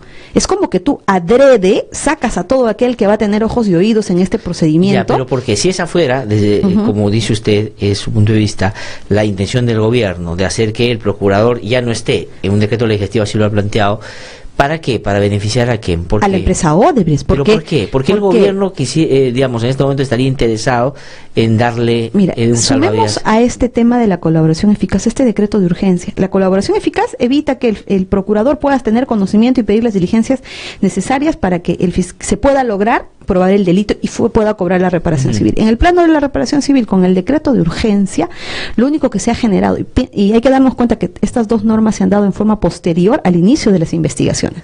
Es decir, lejos de abstenerse o lejos de tomar decisiones que más bien cautelen el pago de la reparación civil, se ha dado este decreto de urgencia mediante el cual lo único que está sirviendo es para que Odebrecht tenga un campo magnético de protección y nadie le embargue sus bienes, ¿no? Y aparentemente se ha generado un fideicomiso en el cual hasta el día de hoy no ha entrado un solo sol por la venta. O sea, no está vendiendo, ¿no? Pero tampoco nadie le puede embargar, porque ahora los fiscales ya te dicen, ahora, pero digamos, ¿no?, que si le pide el procurador una medida de embargo, como lo ha hecho ya la señora Catherine Ampuero, ¿no? Ya los últimos pedidos se los negaron indicando que había un decreto de urgencia. Sí, claro. Entonces, digamos, si la sacaron a ella por ir en contra del decreto de urgencia. Así es. Pero claro, impulsar, digamos, el hecho de que Odebrecht se vaya, que le embarguen todos los bienes, no podría, digamos, generar otro tipo de problema. Por ejemplo, en Brasil las empresas siguen trabajando, pero el Estado tiene, y la justicia, la posibilidad de resguardar aquello que saben perfectamente puede terminar siendo la reparación civil que tienen que pagar, digamos, que las cadenas de pago se puedan mantener. Tú lo has dicho. Por el contrario, con este decreto de urgencia, lo único que se está haciendo es proteger a Odebrecht, porque el fiscal, ¿no?, y los procuradores tienen, según el Código Procesal Penal, facultades para que le pidan al juez aquellas medidas para garantizar la reparación civil. Con ello no se está impidiendo que sigan trabajando. Con una medida cautelar de las distintas que hay, Odebrecht podría seguir trabajando, podría seguir generando, podría seguir pagando a sus trabajadores, a sus acreedores. O sea, usted dice que van a seguir trabajando, podrían seguir haciendo, pero no lo quieren hacer para que protejan que legalmente a los directivos de Odebrecht. El patrimonio, o sea, no quieren medidas cautelares instaladas en su patrimonio, de forma tal que con este decreto supremo no me embargas, no me implementas medidas cautelares, no, pero tampoco vendo, porque no han vendido nada. Ya, pero entonces, ¿cuál es la idea que tiene el gobierno? Es decir, ¿por qué quiere proteger a Odebrecht? Porque al presidente ha reflexionado y ha dicho, oye, mejor ellos protegidos para evitar que esto nos pueda finalmente salpicar. Yo he sido primer ministro, he sido ministro de Economía en el gobierno de Toledo, y si esto sigue avanzando, ¿no es cierto?, en responsabilidades, yo puedo terminar siendo golpeado por eso. ¿Ese es su razonamiento? Tarde o temprano, lamentablemente, el presidente Pedro Pablo Kuczynski va a tener que ser investigado y va a tener que asumir sus responsabilidades por aquello que ya existe como una teoría de caso en el Ministerio Público, que se cobraron coimas para favorecer a la empresa Odebrecht por la carretera interoceánica en base a la comisión de actos de corrupción. Entonces, obviamente, si el señor presidente Pedro Pablo Kuczynski hoy, en su momento, en el pasado, fue presidente de Proinversión, tuvo participación, él y otros funcionarios, incluso el mismo abogado que generó ese documento en 18 minutos que permitió que Odebrecht finalmente ganara la licitación, Juan Monroy, deben ser investigados y lo van a hacer. Pese a que se esté desarrollando todo tipo de dilación en este momento, lo van a hacer porque tienen que responder, porque si no, ¿cómo pretenden en el futuro que el señor Toledo sea sentenciado? O sea, que él hizo todo por telepatía. o se está generando nulidad para que en el futuro en el caso del proceso se quede presidente sin no se le efecto. puede investigar mientras sea presidente, es decir, eso va a tener que ser después de que sea presidente. Son ¿cierto? hechos discutibles porque estos hechos son antes de que sea presidente, ¿no? Pero el presidente tampoco está, es imposible cubierto. de que sean indagados, porque es un hecho, indagados, no sí. es un hecho Lo que aislado. no se puede es al presidente. Mire, no es un hecho aislado, es un hecho que lamentablemente compromete a una serie de funcionarios y que no puede permanecer impune, que tiene que ser investigado, porque el gran problema, Glatzer, va a ser en el futuro, cuando tengan que entrar a un juicio oral con el señor Toledo, cuando quieran luego del juicio oral implementar una sentencia, ¿qué le vas a decir? Actos de corrupción, cobró una coima, ¿no?, de la empresa Odebrecht por cometer actos de corrupción, para favorecer a la empresa Odebrecht por la carretera interoceánica. Ya. ¿Cómo? Bueno, ayer Kuczynski ha dicho de corrupción. que el que hizo las adendas para la interoceánica no fue Toledo ni él cuando era primer ministro, que ha sido Alan García ya en su gobierno. Es que no solamente son las adendas, hay que retroceder digamos, desde el momento en cómo es que se otorga, ¿no? es cómo se lleva a cabo todo el proceso, cómo es que, pese a que en las bases se prohibía que aquella empresa que tuviera procesos con una empresa en agravio del Estado podía participar, cómo es que se hicieron esos actos precisamente para que se hiciera. Lo que usted plantea o cree, además por la intuición que tiene como es procuradora y es fiscal. No, solamente analizando las acciones. Pero además, digamos, objetivas. como teoría del caso, en términos de lo que cree usted, porque el Ministerio Público tiene una idea que no se conoce al detalle, porque en fin, es muy reservado, pero más o menos puede uno imaginar. Ya no es reservado.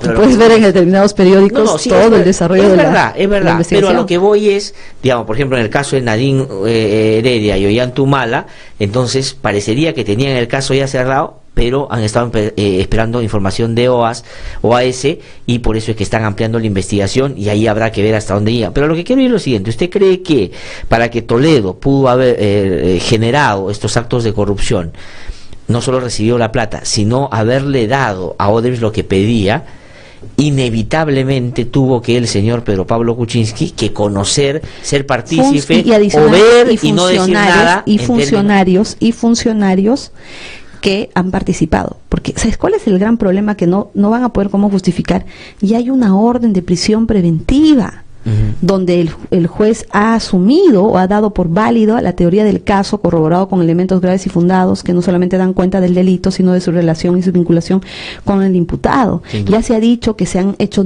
leyes con nombre propio, ya se ha dicho que se ha relajado el SNIP. Entonces, el señor era presidente de la República, no era el presidente de Preinversión, no era aquel funcionario que hizo un acto de corrupción. Él no era el que llevó a la práctica el ofrecimiento. No lo pudo haber hecho por telepatía. Entonces, ¿cómo vas a nivel del juicio oral probar los actos de corrupción Toledo por los que se dice que él cobró una coima? Ya se ha indicado claramente que Toledo recibió la coima, ya está ahí con un pedido de, ojalá que la extradición se pueda dar pronto, y Kuczynski era funcionario en ese momento. Ahora, pasemos un poquito, avancemos, en esta lógica de ver cómo se están manejando estos temas. El caso de Alan García, ¿qué le parece a usted? Él ha dicho: a mí nadie me entregó, a mí nadie me dio plata directamente, por lo tanto conmigo no hay caso. Digan lo que quieran, hagan lo que quieran, pero yo no soy como los otros.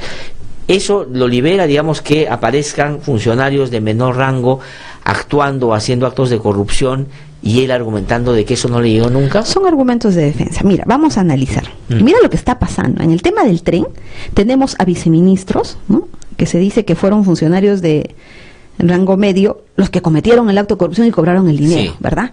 Pero de ninguna manera no pudo haber llegado al presidente. Mira esta figura en el caso del tren.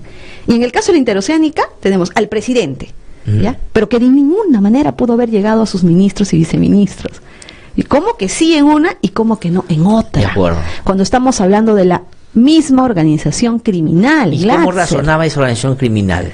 O sea, más allá de lo que se ha podido probar en uno y se esté por probar en el otro, ¿cómo razonaba la organización criminal cuando quería cometer el delito? Que todos cobraban la coima. Ya, el presidente también. Todos. Es decir, García, por ejemplo, no debería sentirse librado porque puede terminar siendo claramente involucrado en este caso. Por supuesto que sí, pero ello va a depender de las acciones de investigación que realice el Ministerio Público, que obviamente se evidencia, ¿no?, que hay un accionar desproporcionado, y obviamente está dando lugar a que el señor Toledo se victimice, a que la señora Nadine Heredia se victimice y que todos se victimicen, porque en el caso de la interoceánica, donde ya hay una orden de prisión preventiva con una teoría del caso aceptada por el juez, ¿no?, en esta etapa, no incluyes a las empresas consorciadas, no incluyes a los funcionarios que han participado, no incluyes a los particulares que has participado. O sea, obviamente no haces aquí y contra todos los demás sí lo haces. Entonces, ¿qué haces? ¿Qué se está generando? ¿Qué está generando el Ministerio Público?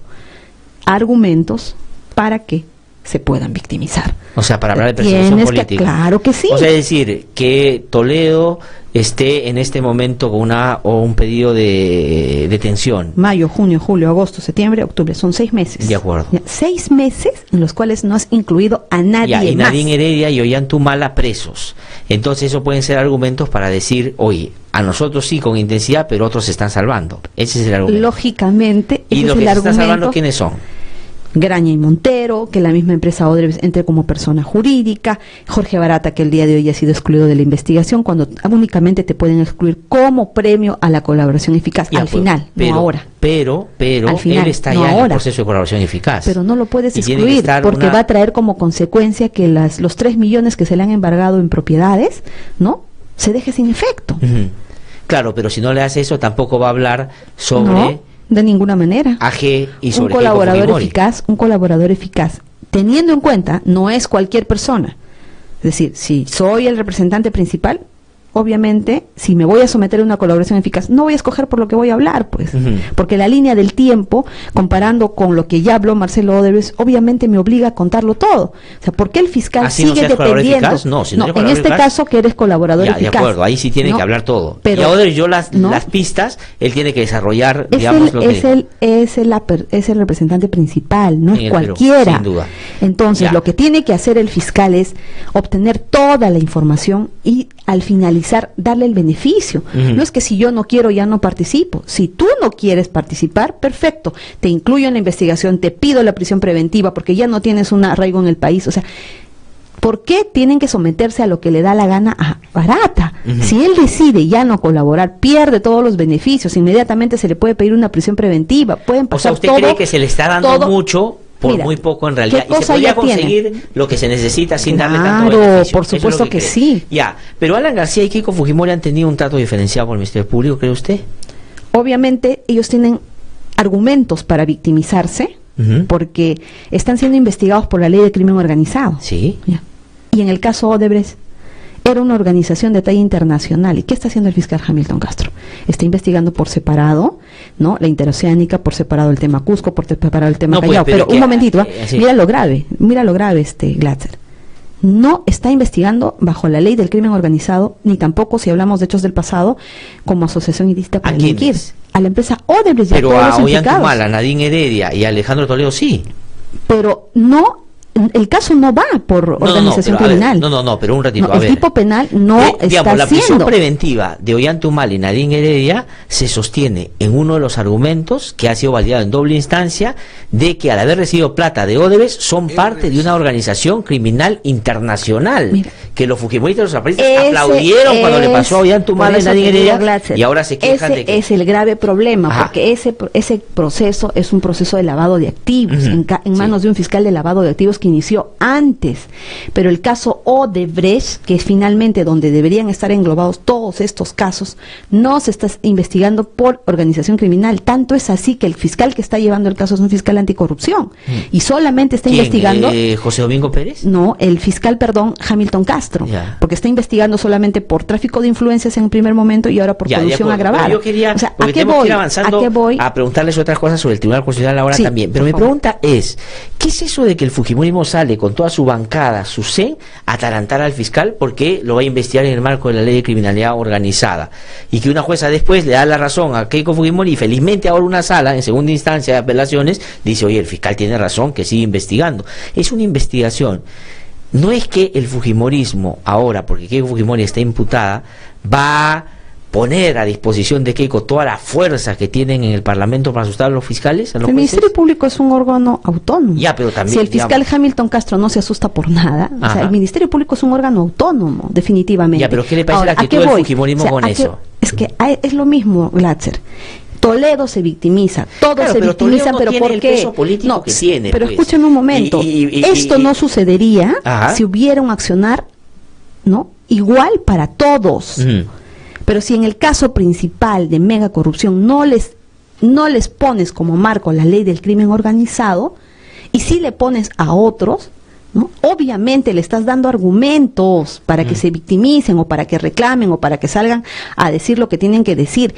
Porque es inexplicable, Glatzer, que Ahora, hasta el día de hoy, en el proceso más importante, ¿no?, que es donde está el señor Hamilton Castro, no haya aperturado las investigaciones por crimen organizado o por asociación ilícita para delinquir. Eso va a generar que todos se puedan victimizar, porque no hay un accionar proporcional. Estamos hablando prácticamente del mismo hecho, ¿no?, que al final debería englobar Pero a la todos. pregunta es, ¿usted cree que, digamos, usted habló al comienzo de la mentalidad y la manera corrupta como actuaban las empresas brasileñas? Y usted lo que ha dicho es... Una organización criminal de talla internacional. De acuerdo. Entonces, esas tenían una metodología, actuaban de la misma manera. Decían, para que nosotros tengamos la garantía de que toda la corrupción funcione y ganemos todo lo que queremos ganar, no vamos a cooptar, no vamos a jugar a la menudencia, no vamos a ir por pejerrey, vamos a ir a hablar arriba. Entonces yo tengo que hablar con el presidente, con los ministros, ¿no es cierto?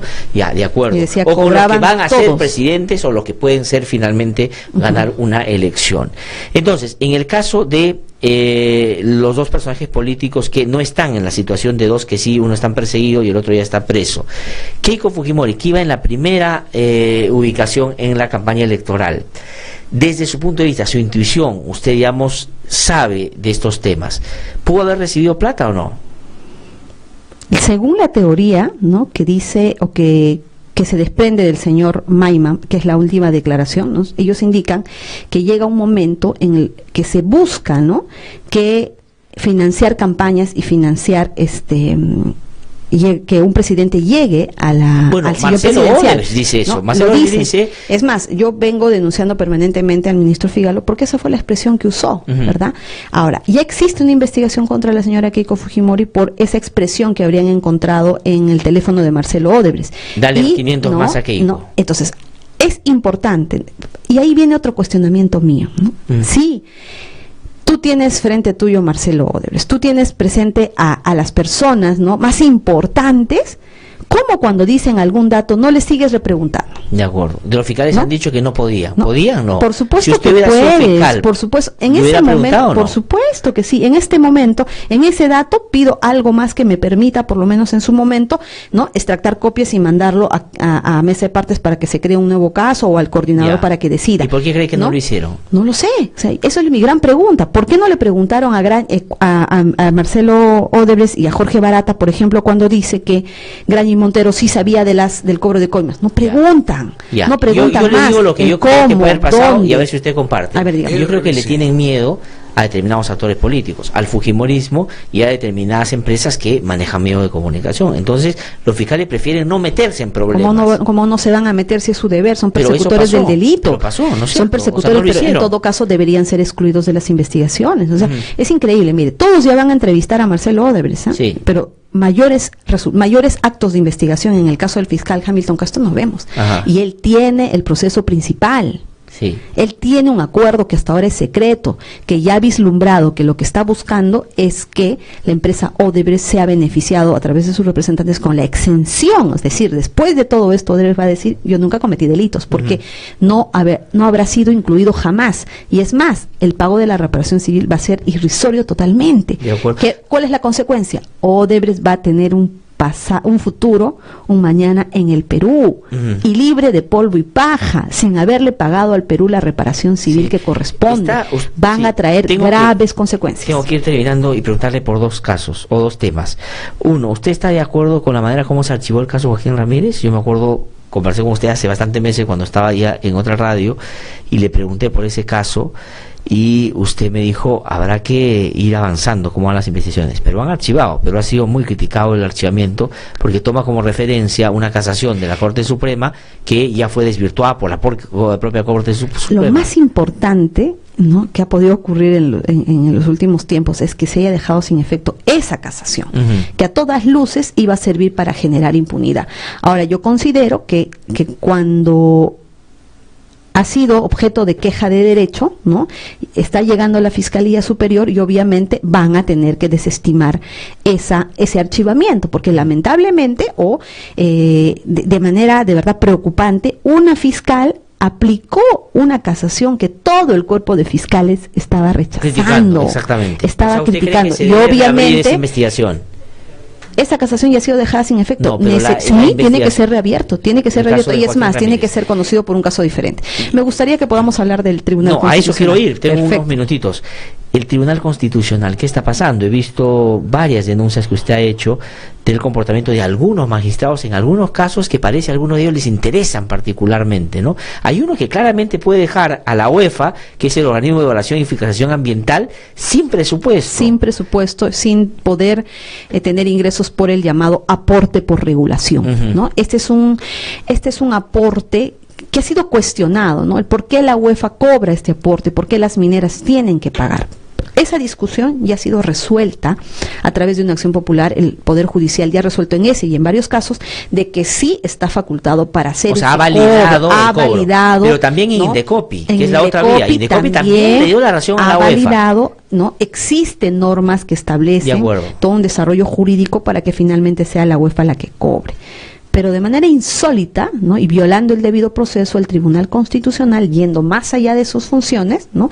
Cuando tenía solamente que dictar una sentencia interlocutoria, es decir, definir cuál era la competencia territorial para que sea tramitado este proceso de amparo que había presentado la minera Perú Bar en la jurisdicción del Callao, ¿no? No resuelve, no implementa, no dicta la sentencia interlocutoria y se va al fondo.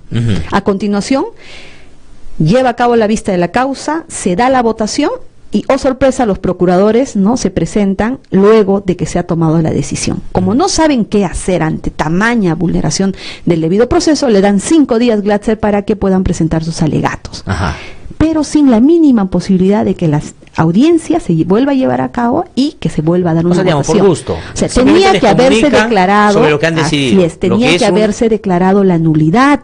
Obviamente, si no han estado debidamente notificados y yo he llevado a cabo la audiencia y yo ya he llevado a cabo la votación, en ese momento tenía que haberse declarado la nulidad, pero como aquí hay intereses tan grandes que no le permiten a los miembros del Tribunal Constitucional rectificarse, lo que hacen es darle los 5 días, pero para nada. Se presenta tus alegatos, pero yo no voy a Ahora, cambiar. me ha llamado la atención Ahora, particularmente ahí la manera como está actuando el magistrado Eloy Espinosa. Así es. Que yo he visto la audiencia, inclusive en la audiencia Así en es. Montevideo, Eso es cuando lo van que a quiero- reclamar por caso del Frontón, Así es. él mete ese tema. Mira, Ya, para mí es una estrategia, porque Ya, los datos termino, que yo termino. tengo del Tribunal Constitucional es que a como de lugar quieren sacar esa sentencia este fin de mes, ¿no? Y no se les ocurrió mejor idea de ir a victimizarse. Han acudido a la Comisión Interamericana, obviamente, a pedir su intervención en el caso del Frontón. Muy bien, ellos consideran que su autonomía está siendo vulnerada. Pero ¿qué tenía que victimizarse el señor y En hablar ese de otro caso. Perú Bar Eso y es- hablar de Scotiabank? Eso es lo que Eso hace sospechar de la existencia de actos de corrupción. De acuerdo. Yo estoy pidiendo, ¿no?, el movimiento migratorio de todos los miembros del Tribunal Constitucional, de las razones por las que viajan al extranjero, porque es incomprensible cómo es que este señor desarrolla esta estrategia cuando lo que se tiene que hacer es declarar la nulidad. Ya los procuradores han pedido la nulidad y tienen que resolver No, la yo estoy de nulidad. acuerdo con Sin eso. embargo, Ese caso me parece- ha ido a mentirle, un miembro del Tribunal Constitucional ha ido a mentirle a esta institución internacional tan importante, victimizándose, indicando de que también se Ahora, le está pero ¿usted vulnerando cree su que hay autonomía. corrupción Por ahí? supuesto que sí. O sea, que no por es otra cosa, supuesto que es corrupción. sí. O sea, ellos mismos han hecho tan mal el proceso, está tan evidente que no pueden retroceder. ¿Por qué no pueden retroceder? ¿Acaso hay dinero de por medio?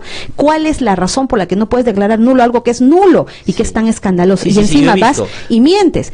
El caso Perú Bar y el caso Scotiabank son intereses particulares. No tienes por qué ir a la Comisión Interamericana de Derechos Humanos a hablar sobre algo que son intereses particulares y no violan derechos fundamentales. Y no han violado ni un- Y son Exactamente. procesos en giro. El Frontón tiene otra naturaleza, otra tramitación. Sí. O sea, No, y además van- el caso del Frontón tiene que ver con el sistema interamericano, porque en Así caso es. del tema de la lesa humanidad se ha pronunciado a través de un caso en la Corte, la Comisión conoce el caso, en fin. Pero a mí también me sorprendió eso, pero tengo que terminar. Entonces, ¿usted cree un caso de corrupción? Por Y la supuesto que UEFA, sí. vamos a invitar un día a la jefe de la UEFA para que nos hable de este tema, porque esto significa, Es si le grave. dan la razón a Perú Bar, ¿qué cosa va a pasar? Primero, que se va a quedar sin presupuesto la UEFA. 120 pero además, millones. tienen que devolver a todas las empresas a las cuales ya les cobraron, y eso no sé, le son devolvería 400 millones, a Javier, Perú Bar 400 le millones. devolvería 120 millones. Sí. Dejaría de cobrar y todas las empresas tenían esa posibilidad de cobrar o de que le devuelvan y que dejen de pagar este aporte. Como Pero si mira, fuera que toma, pero tengo que mira terminar, lo sí. más grave, o sea,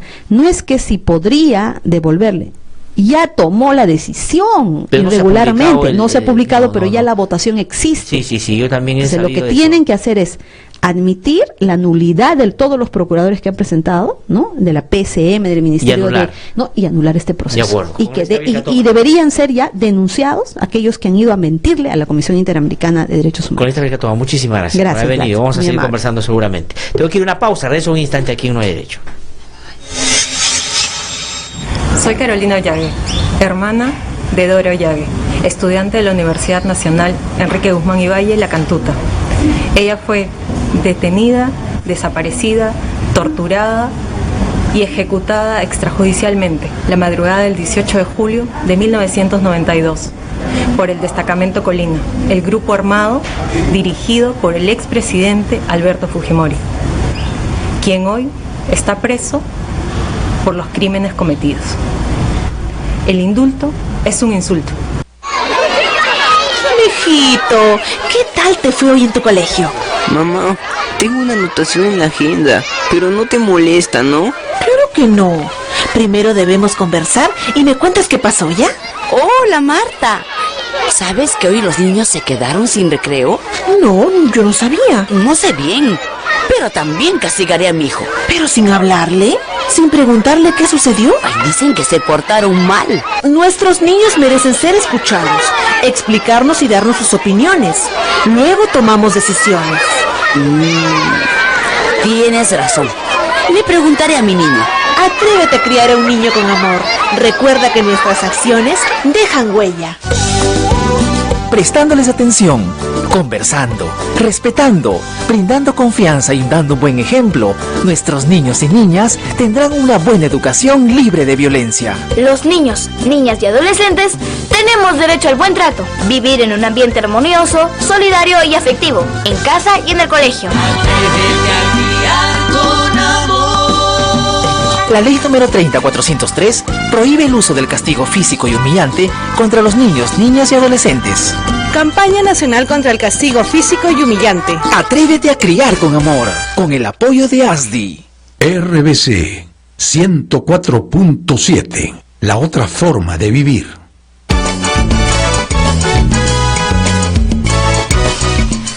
Ocho y 44 minutos de la mañana. Estamos de vuelta aquí en No hay Derecho.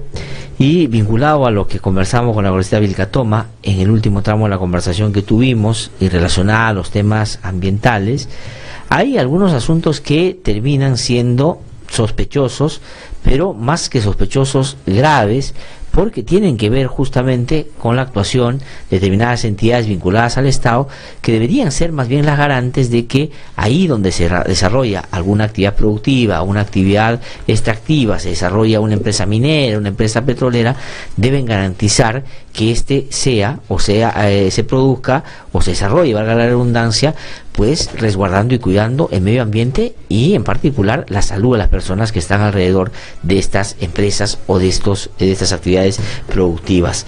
Y una de las instituciones que es central para esto es Sensopas, que es el Centro Nacional de Salud Ocupacional y Protección del Ambiente para la Salud. El doctor Fernando Osores, él es médico, especializado en temas ambientales, tiene mucha experiencia en estos temas, ha venido a compartir con nosotros ya no solo preocupaciones, sino denuncias muy concretas de cómo está actuando esta institución, pero sobre todo cómo y a quiénes se está eligiendo para encabezar algo que denota una alta responsabilidad. Doctor Osores, un gusto saludarlo, muy buenos días. No, el gusto es mío, gracias. Muchas gracias. Doctor Osores, además conozco al doctor Osores hace ya un buen tiempo y conozco de la rigurosidad de su trabajo y por eso es importante que él nos pueda explicar de qué se trata. Sí. Cuéntenos a nuestros oyentes qué está pasando, porque es importante Sensopas, ¿qué es? Mira, Sensopas es una entidad que en su manual de organización y funciones dice claramente es una entidad archiespecializada en temas que tienen que ver con la exposición ambiental a sustancias tóxicas y también a nivel ocupacional, y cumple un rol de no solamente de investigación, sino también de seguimiento de las personas afectadas, ¿no?, en conjunción con el Ministerio de Salud, porque depende del Ministerio de Salud a través de estrategias que hoy día han sido cambiadas por un modelo más americanizado que lo hizo Patricia García Funegra, ¿no?, la ex ministra de Salud. Pero el tema es que el Ministerio de Salud, ¿no?, y Sensopas que son entes que deben velar por la salud de las personas, que deben regir acciones adecuadas, idóneas para proteger a las personas y evitar la conflictividad existente, hacen todo lo contrario. Esto sobre todo, doctor Osores, para que nuestros oyentes puedan situarse y después entrar ya a las denuncias, se hace mucho más, digamos, necesario que ellos sean garantes, que protejan en escenarios donde hay, digamos, eventuales hechos de contaminación grave o seria, ahí donde, digamos, se puede desarrollar una empresa o el desarrollo minero y todo. No es que esté diciendo que todas las empresas contaminen de la misma manera, pero es esta la institución que tiene que garantizar que si eso pasa se atienda a las personas o evitar que pase, ¿no es cierto? Ese es su rol. Exactamente, en coordinación con el Ministerio de Salud. ¿Qué está pasando ahí en Sensopas ahora? ¿Qué está pasando en Sensopas? Bueno, el Sensopas depende del Instituto Nacional de Salud. Para empezar, yo supongo que don Fernando D'Alessio, el nuevo ministro de Salud, no ha sido correctamente informado. Él debe seguir los preceptos éticos de nuestro gran héroe nacional, don Miguel Grau, porque él es un exmarino, ¿no? Pero parece que no le han informado que él acaba de nombrar como jefe institucional del Instituto Nacional de Salud a una persona que está investigada en el segundo juzgado, investigación preparatoria, el juez es Chuyo Zabaleta Manuel Antonio, y está siendo acusado justamente en las funciones del cargo que ocupa actualmente, porque él ya ha sido anteriormente 2 o 3 veces director del Instituto Nacional de Salud, o sea, es un tipo que se recicla y está siendo acusado nada más y nada menos que por cohecho, por asociación ilícita para delinquir y por negociación incompatible. O sea, todos actos de corrupción. Todos actos de corrupción y que tienen que ver con las siguientes denuncias que voy a pronunciar. Entonces, obviamente yo soy un defensor de los derechos humanos y soy un defensor del indubio pro reo, o sea, la duda favorece al reo, pero no voy a poner a una persona altamente cuestionada, ¿no?, en el mismo cargo por el cual está siendo cuestionado y está siendo investigado y ha sido denunciado por los procuradores, porque los procuradores están pidiendo reparación civil del Estado. No lo voy a poner en el mismo, en la misma jefatura por la cual está siendo enjuiciado.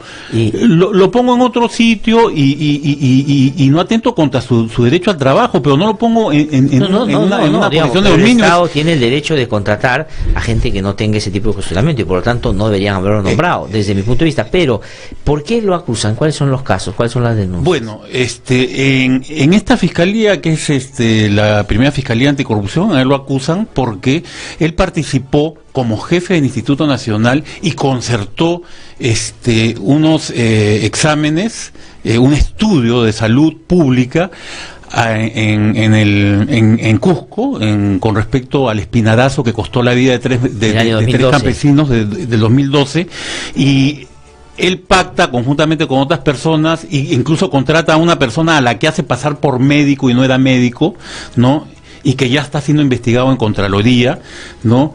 Él pacta para que los estudios se hagan en el extranjero. Cuando Sensopas ha gastado cientos de miles de dólares, por no decir millones, en supuestamente equipos de alta tecnología que o están en sus cajas o recién están siendo instalados o no están debidamente certificados. Entonces, este señor, a mi juicio, presuntamente debe ser investigado por el Ministerio Público, ¿no?, porque aquí hay un síndrome de morenos, ¿no? O sea, ¿se refiere usted a Carlos Moreno? Por supuesto, o sea, acá hay síndrome de morenos en el Instituto Nacional de Salud y en ciertas direcciones que tienen que ver con efectos de salud en zonas de productividad. O sea, no querer hacer los estudios dentro de las instancias nacionales, sino derivar a otros para generar un negocio paralelo. Exactamente, digamos. Y no solamente eso, Sensopas ha vendido, y ellos ya lo han tenido que reconocer, ¿no? Dicen que su monstruo permite, mentira. Ellos no pueden vender estudios de salud pública.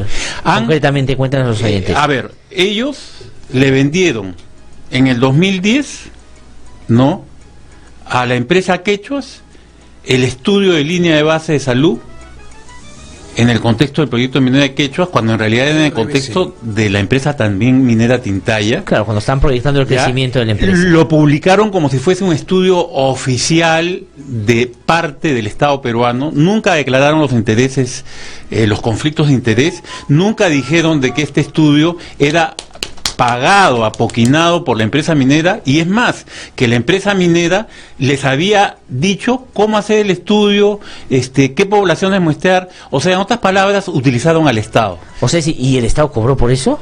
El Estado, aquí han habido presuntamente dos vías de cobranza.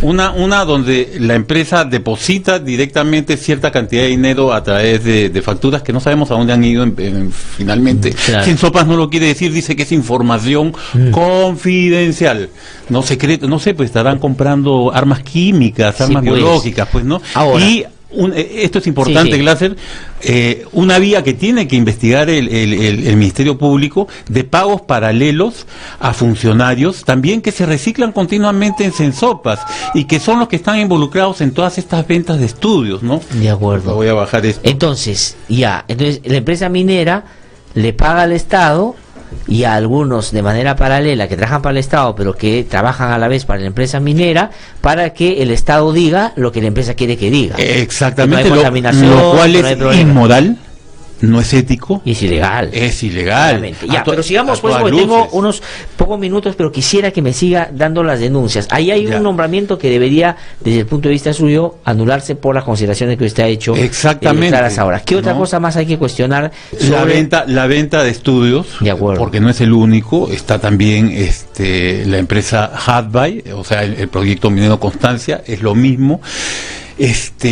Lo que es peor, los resultados a estas personas se les ocultó por años, ¿no? Uno de los problemas por el cual se produce el espinarazo es porque ellos solicitan después de casi 2 años que se les den los resultados y Sensopas no se los quería dar, ¿no? Y los resultados recién los reciben en el 2013. Lo que es grave que no solo no se los, primero que se los hagan, segundo que no se los quieran dar, pero lo más grave de que no se los quieran dar es que al demorar en dárselo, ese problema de salud que identificaron en esos estudios se agrava. Y cuando 2 años después le dicen, oye, tú hace 2 años tenías A y ahora estás en J. En J. Aumentan la brecha de conflictividad social, le hacen menudo favor al país. Por eso yo digo que en realidad los verdaderos antimineros, los verdaderos antiproductores en este país son el Ministerio de Salud, ¿no?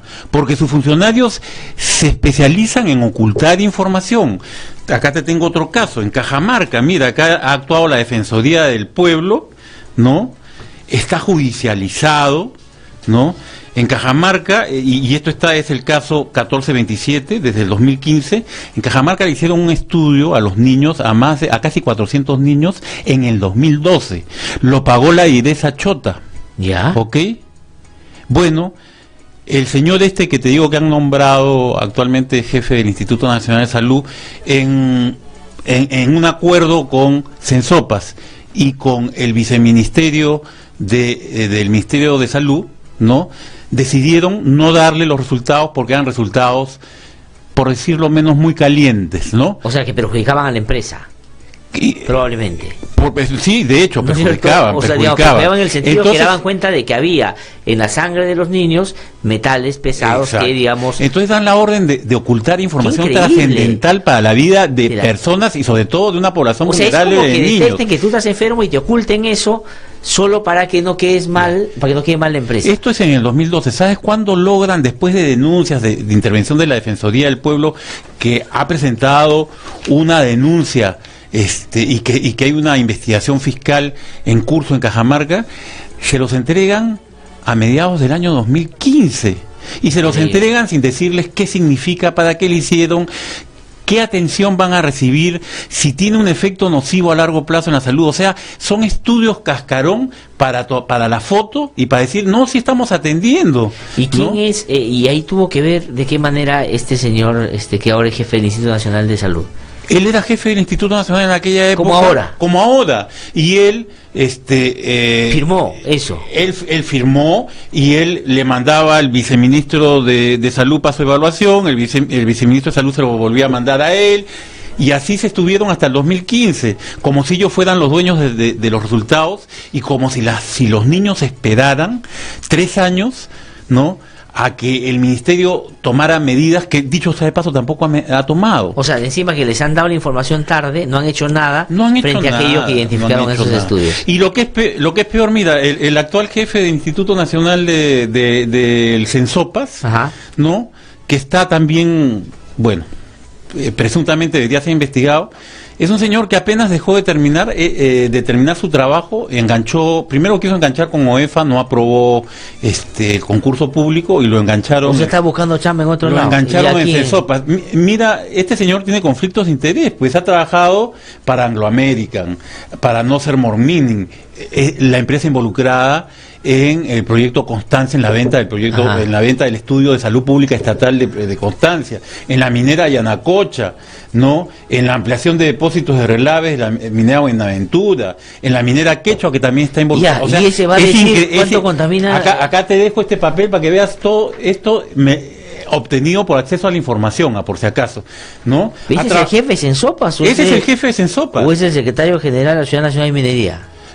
Sí, equivocado, yo creo que tiene doble juega dos cachetes, doble máscara. Entonces, o sea, le han puesto a un señor que va a ser el que va a resguardar los derechos fundamentales de las personas ahí donde las empresas mineras están contaminando, y ha trabajado para todas esas empresas mineras. Así es. Entonces ya te estoy dando 3 casos que para mí son gravísimos de corrupción, que tienen que, aquí ha corrido dinero, ¿no? Y la Defensoría del Pueblo, el Ministerio Público tienen que investigar. Esto es como un lavajato, pero a diferencia de que las empresas brasileñas les dieron dinero para comprar obras, acá empresas mineras probablemente han dado dinero a funcionarios para que les hagan estudios a su hechura y que justifiquen el menor gasto, sin importarles la salud de la población. Otro caso importantísimo que te quiero dar, que es el cuarto, es el famoso estudio de los pueblos nativos del Amazonas, de Loreto, sí, por el tema de la contaminación. Este es un estudio que después de luchas y esto, el gobierno accede a dar una cantidad de dinero. En el caso del estudio toxicológico, que no es un estudio de investigación, no es un estudio para desarrollo de tecnologías, de nuevos conocimientos, es un estudio para desarrollar acciones de salud, o sea, es un estudio de salud pública, ¿ok? Primero les dan 4.700.000 soles, ¿no? Y cuando nosotros queremos investigar, porque los resultados, el estudio se aprueba en el 2015. Ya. A fines de 2015. Tengo que terminar, sí. Sí, estamos en el 2017 y el estudio hasta ahora no se entrega. Se ha creado una empresa, ¿no?, para desviar cientos de miles de soles por concepto de transporte, ¿no? Nosotros hemos detectado hasta 306.000 soles dirigidos únicamente a esa empresa, burlando todo lo que es contrataciones del Estado. Han fragmentado el dinero, lo han enviado por comisiones de servicio. Hay informes de los técnicos que han ido que dicen que las muestras no han sido bien recogidas, que no ha habido cadena de frío, que las muestras han llegado podridas. Se han tirado la plata. Y han beneficiado a un laboratorio directamente, a último minuto, que reconoce que no está acreditado y que no cumple con el TDR. Increíble. Por 1.600.000 soles. Yo te pido, yo sé que el tiempo nos ha ganado. Le agradezco mucho, pero lo vamos a invitar otro día para desarrollar más estos casos en unos días, porque es gravísimo lo que está pasando. Mucha gente aquí está están comentando. Todas las pruebas. La voy a revisar. Doctor Osorio, muchísimas gracias por haber venido a conversar con nosotros. No tengo tiempo para más. Mañana no tenemos programa. Regresamos aquí el día jueves a las 7 en punto. No hay derecho, no